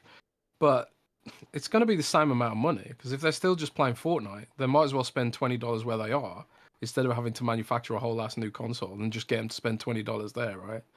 So like the probably like I don't know to really make it a success, probably just keep doing what they're doing, which is exclusive games, and then maybe stuff like I don't know get a service game in which really blows up, and clearly like they've got franchises that can do that like Pokemon, but I think like even Pokemon Unite didn't do that well, so. Maybe it's just, I don't know. Maybe the console industry is just cooked, man. I don't know. See, I think Nintendo, as long as people know this is the next Nintendo system and isn't like a Wii U transition, then I think Nintendo Switch 2 will be just fine. So, I mean, it'll be at the end of the day of that. At the end of the day, people buy Nintendo consoles for Nintendo games. So as long as here's the next Zelda. Here's the next Mario, 3D Mario. Here's the next mainline Pokemon game. Here's the next Smash. Here's the next Mario Kart, right? People will be like, trying to think of Mario games desperately. I'm just saying, like, those games, yeah. It's like people will get the Switch too. I think it will do incredibly well. I just don't think it will do what the first one did. Yeah. But maybe I'm wrong. Maybe it does even better. But Cameron in chat says, a Pokemon free-to-play gacha game would be pretty big. I think he's damn right. And like if you did like a gacha game that also like I don't know, let you gamble for the Pokemon, but maybe even the Pokemon trainers like waifus and stuff. That would blow the fuck up, man. Dave Ramos. Hola, folks. In terms of performance, how close do you think Xbox will bring xCloud to GeForce Now when they move to Gen 10? Do you think xCloud will always be a lower tier product since Xbox considers xCloud a beta add-on to Game Pass, whereas Nvidia treats GeForce Now as the product? Thanks. I think one thing I've heard, which I haven't confirmed, but one thing I've heard, which don't report this as fact, is that they are exploring moving to a more PC-like infrastructure for the next version of xCloud. So, presumably in that scenario, it would basically just be Nvidia's tech again, probably, for the next version. In which case, like, you would get up to 4K, you would have better bitrate and stuff like that. A lot of the overheads that xCloud struggles with are just because of the hardware they're using. It's not necessarily the technology. So I think there is totally a scenario where it does eventually meet Nvidia on quality. It's just going to take time to get there, I think, but we'll see. Sierra11 Kevin says, "Hi guys, as always, appreciate you both. X-Men 97 was such a good season, but what I really appreciated was how they told more mature stories to keep in step with their original audience who all have also matured. Taking that to gaming, what is a game you played when you were younger that you would like a new release of that now fits your more mature taste or times? Maybe it is the art style, gameplay, or storytelling. Perhaps as an example, Doom 2016 did a good job of leaning into the art style of old and also adding a more modern style to the gameplay. What would you like to see?" Well, I guess the one that came to my mind immediately when I was reading that, it's not so much that I played it when I was younger, but I mean clearly I did, was Fable. Because I don't know, like Fable had a certain look to it, a certain kind of humor to it, you know, where it was like, oh, you had a dedicated fart button. You had like, yeah, you know, kicking the chickens and going around and like, and getting venereal diseases and stuff.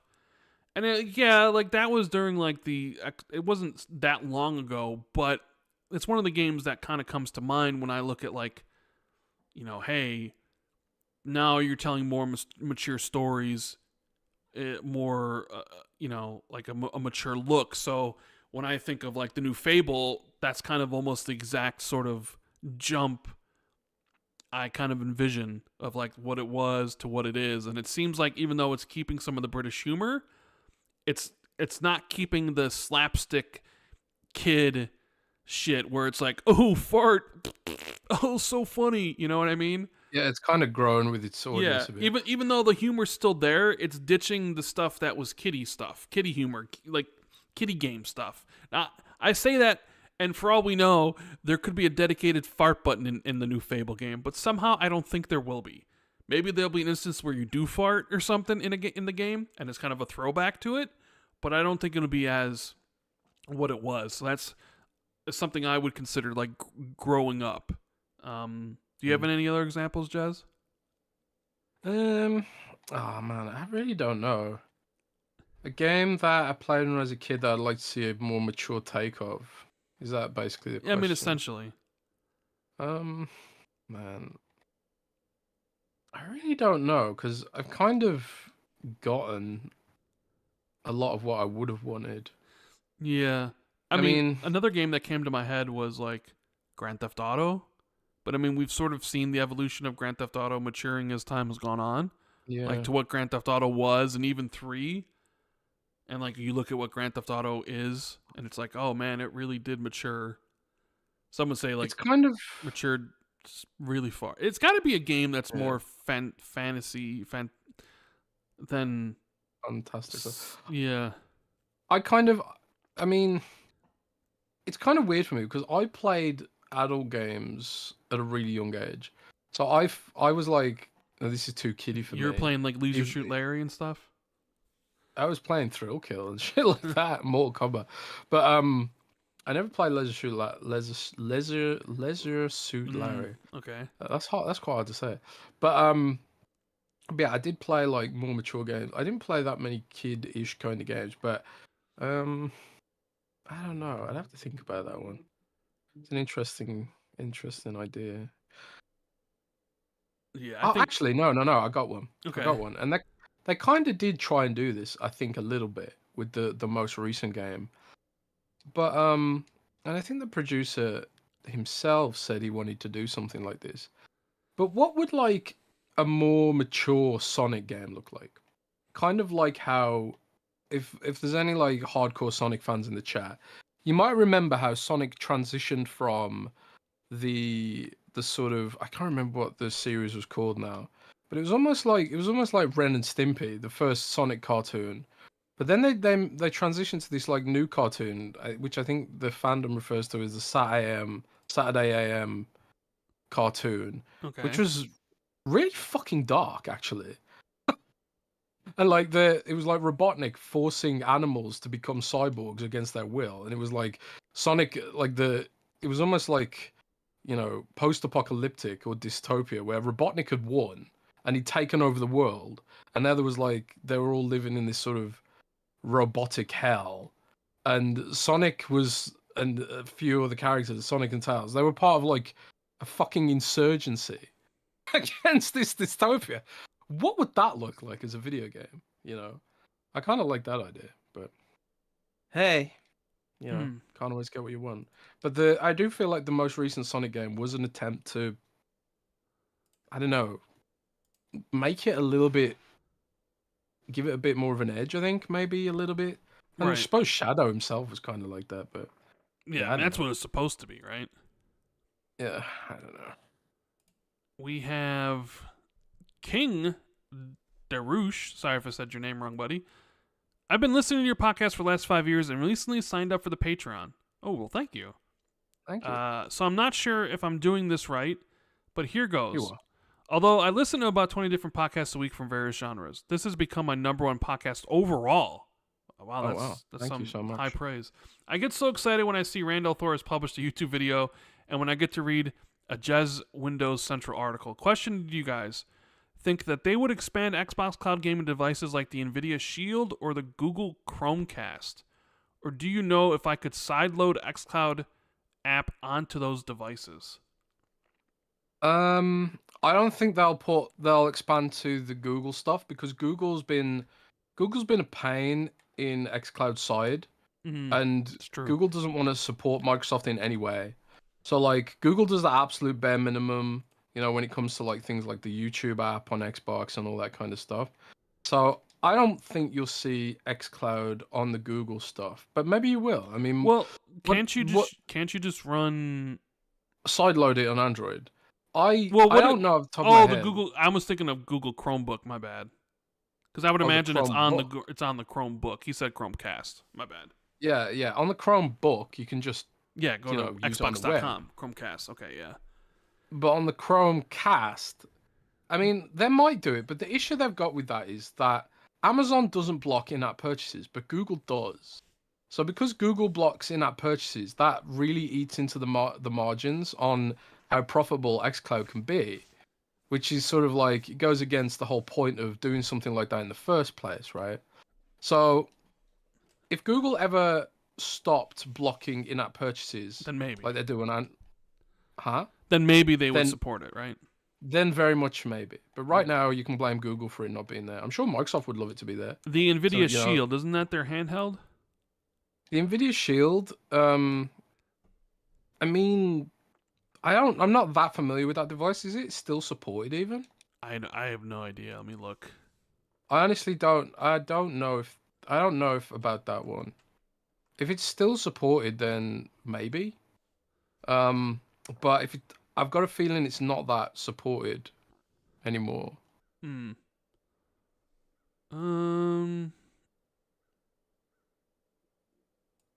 it's on their website, but yeah, I always thought of it as like a handheld, but it basically is just Oh, is it a TV box? Yeah, faster, smarter, Oh, Dolby Shield Vision and TV. Dolby Atmos, AI enhanced upscaling, GeForce Now, cloud gaming, and Google Assistant built in. Right. Okay. Well, Yeah, I it's would like have thought then, Apple TV. It looks like kind of yeah. thing.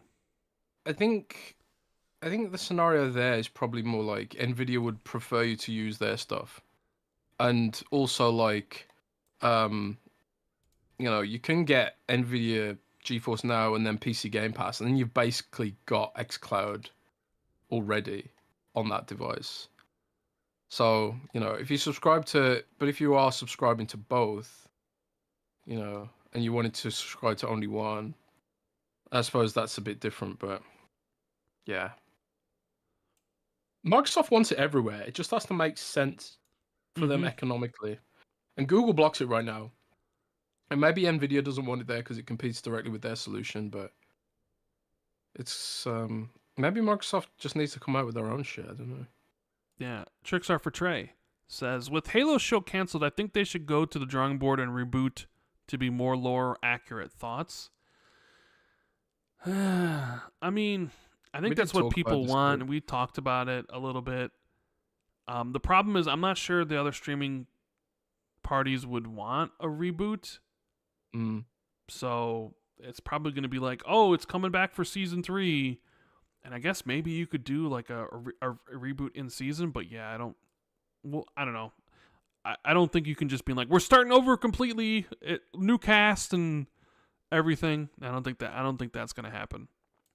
Yeah, you can't recast Special Nick. You can't. Lee Sanders says, was going to ask Microsoft Windows question to Jez, but since the meltdown happened, I forgot it. So I'm going to ask this one. Would Fable do next year? When do we think the next Horizon will drop? Currently trying to get some of the last online seasonal achievements in Forza Horizon 4, so kind of in the mood for a new adventure. Yeah, me and Jez have speculated about this, and we've talked about this. Is that Horizon Zero Dawn, like that franchise? No, Forza Horizon. Oh.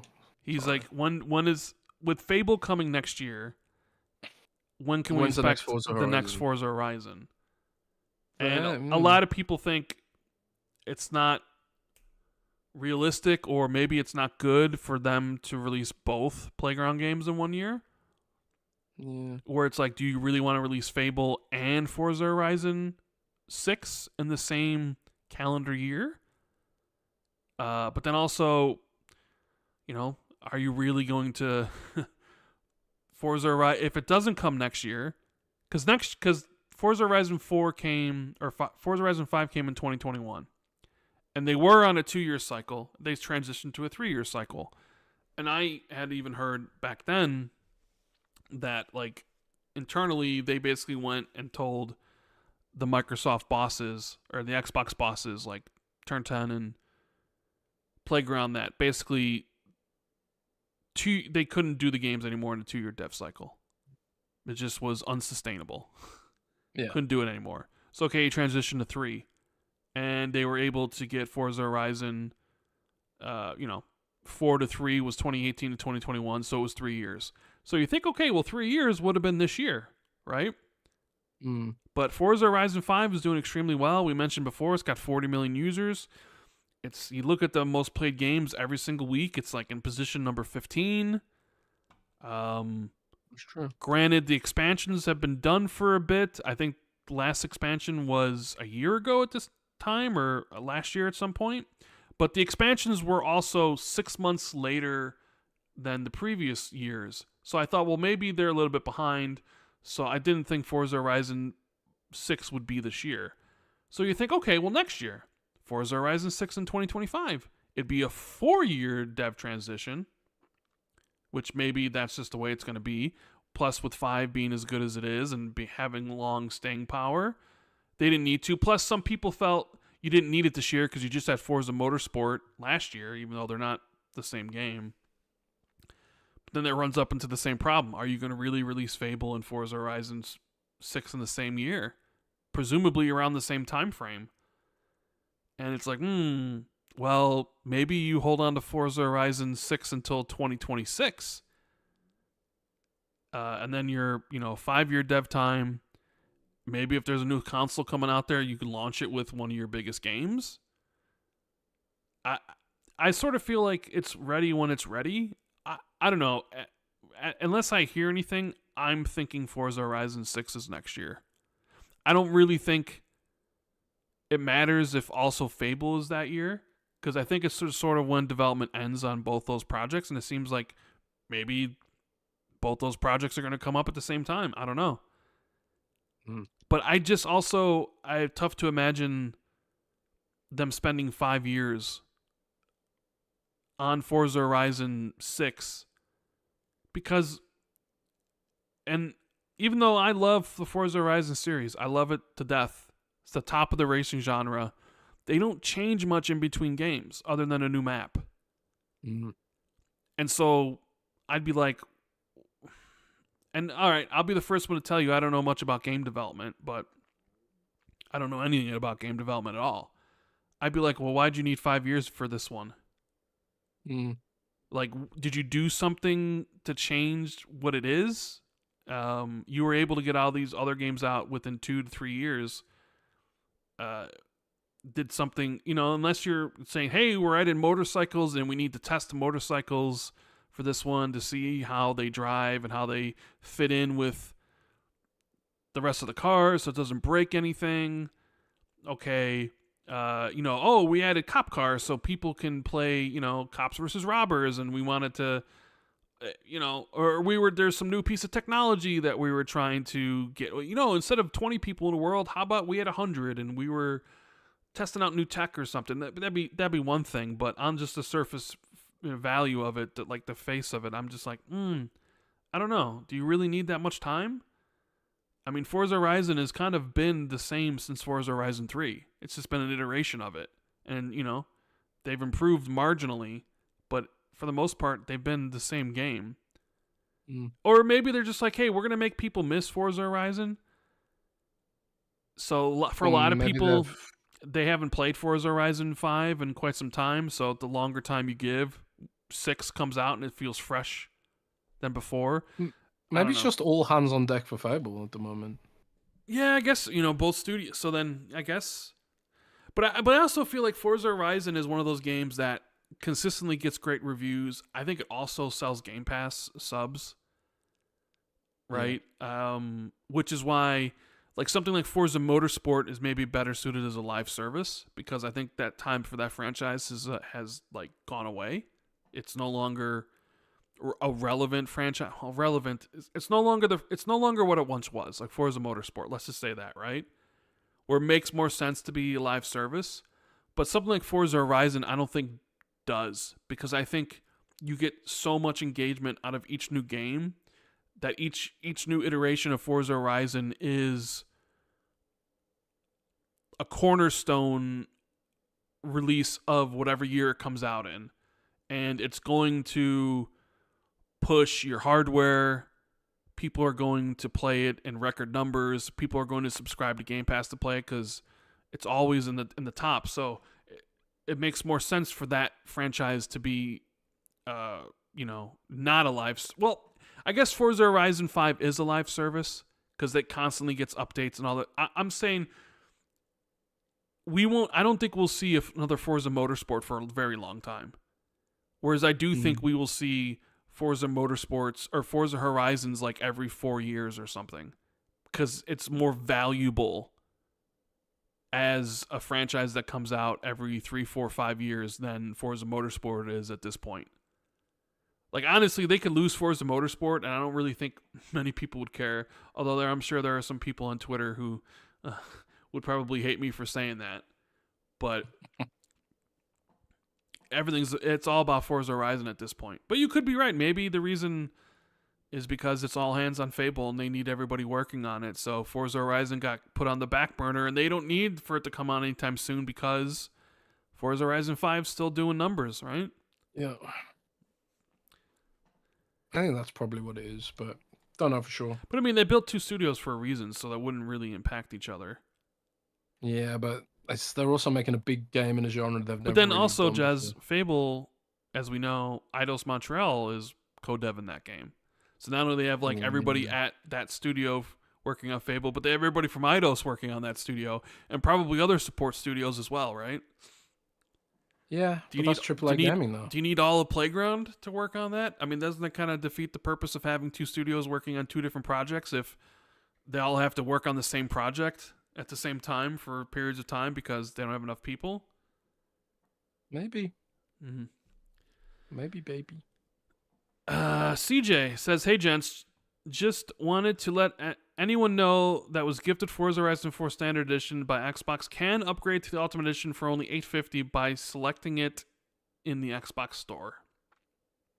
Ah, cool. Excellent. And Omen says, "Hey, Jez, so where is the Xbox mobile web app store promised by Microsoft?" That's a good question. I think, once again, they've underestimated how much of a clusterfuck of issues that's going to be to get out the door, to be honest. I think... no. No, I'm just saying, Microsoft and underestimating? They underestimated the Activision acquisition, how long that would take, and how much effort they'd have to put into that, too. Yeah, I think they completely underestimated it. I think they underestimate... I mean, you've seen the issues that Epic Games has had trying to get their store onto iOS.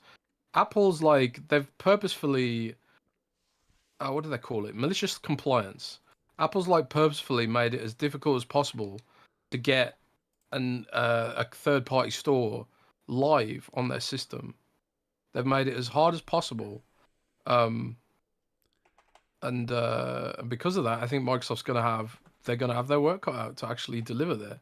So I wouldn't be surprised if it's a long time before you actually see anything of value materialize there, really, honestly. So, yeah. Which is odd because I'm not optimistic. Sarah Bond came out in what was it, a couple months ago and said it was coming in July. So what's the issue? I'm sure she was we can do this in this time frame. The app's probably done. What they're probably dealing with is having to fucking, get it through Google's bullshit. Yeah, you're probably right. It's all Google and Apple. Yeah, you're probably right. We got Andre with the 2. PGR also has the fictional tracks on real world cities. That's true. Zone with the 199 says, as of today, Jez, there a high chance for State of Decay 3 in 2025? Yes, I think so. I don't think so. I disagree with Jez on this one. Yeah, you can disagree, but I think that there's a decent chance it could launch in 2025. But it might slip to quarter 1 26. I'll put that caveat in there. And the real Phil Spencer says with the 2, we need an Army Men Sarge's Heroes remake. Did you play Army Men? I did not. I did not. Tell me what that is. I mean, I didn't play it either. Oh. I mean, I think I know of the game, but I didn't really play it. Oh, we got Risk It for the Biscuit with the $7.99 didgeridoos from Australia. Where's the Activision legacy games? We've had the tier change and price rise. At this point, you have to assume they just aren't coming. No, they are. Why would you assume that? Yeah, why would you assume that, Risk It? Why make that assumption? I mean, the leaks have said from Ecstasis and myself that Crash is coming in August, and Modern Warfare 3 is coming in July, and beyond that, we don't know. So I would presume there's going to be one every month if we go into it like that, right? Yeah. Well, I guess you're right to ask where the fuck are they, and why is it taking so long? I mean, it has been. They don't want to cannibalize. Yeah, but it's. They don't want to. And they put Diablo in there in March, and it's all this time, and it's what's taking so long? Why are things now? Is it taking so long because the FTC stuff's still going on? I don't know. They don't want to. I mean, clearly, they could probably drop the COD games in there, but then it would probably. They probably don't want it impacting the new COD very, very much. And the old 360 CODs don't have any microtransactions in them. So it's people are going to play them, but I don't know. I think they're all coming. I think sooner than you would think. And like Jez says, it's probably just going to be a game like, oh, here's the Crash trilogy 1 month, and like, oh, here's the Spyro trilogy 1 month, and oh, here's Modern Warfare, whatever. And then they'll just slowly roll them out. Now, we can disagree with that strategy. I mean, I think most people would be like, just giving me all the games all at once. But they're looking at it differently. And I think they are concerned about cannibalization, but we'll see. Yeah, unfortunately, for us, they're going to have to wait. Anyways, I think that's going to be the end of the show, Jez. Sweet. So, yeah, thank you guys so much for tuning in to episode 325, I believe. We'll be back on Tuesday for Patreon timed exclusive Xbox 2+1 with the Sauce Man himself, Gaz. Should be a lot of fun. A lot of things to talk about on Tuesday, probably. That's true. And we'll be back Friday next week for another episode of the Xbox 2 podcast. And who knows what we'll be talking about that day. Probably Xbox-related stuff, as we always do. But I hope everybody has a great weekend. I would hope so. Yeah. And we will see you. Later, guys. Rock and roll, baby. Keep it gaming.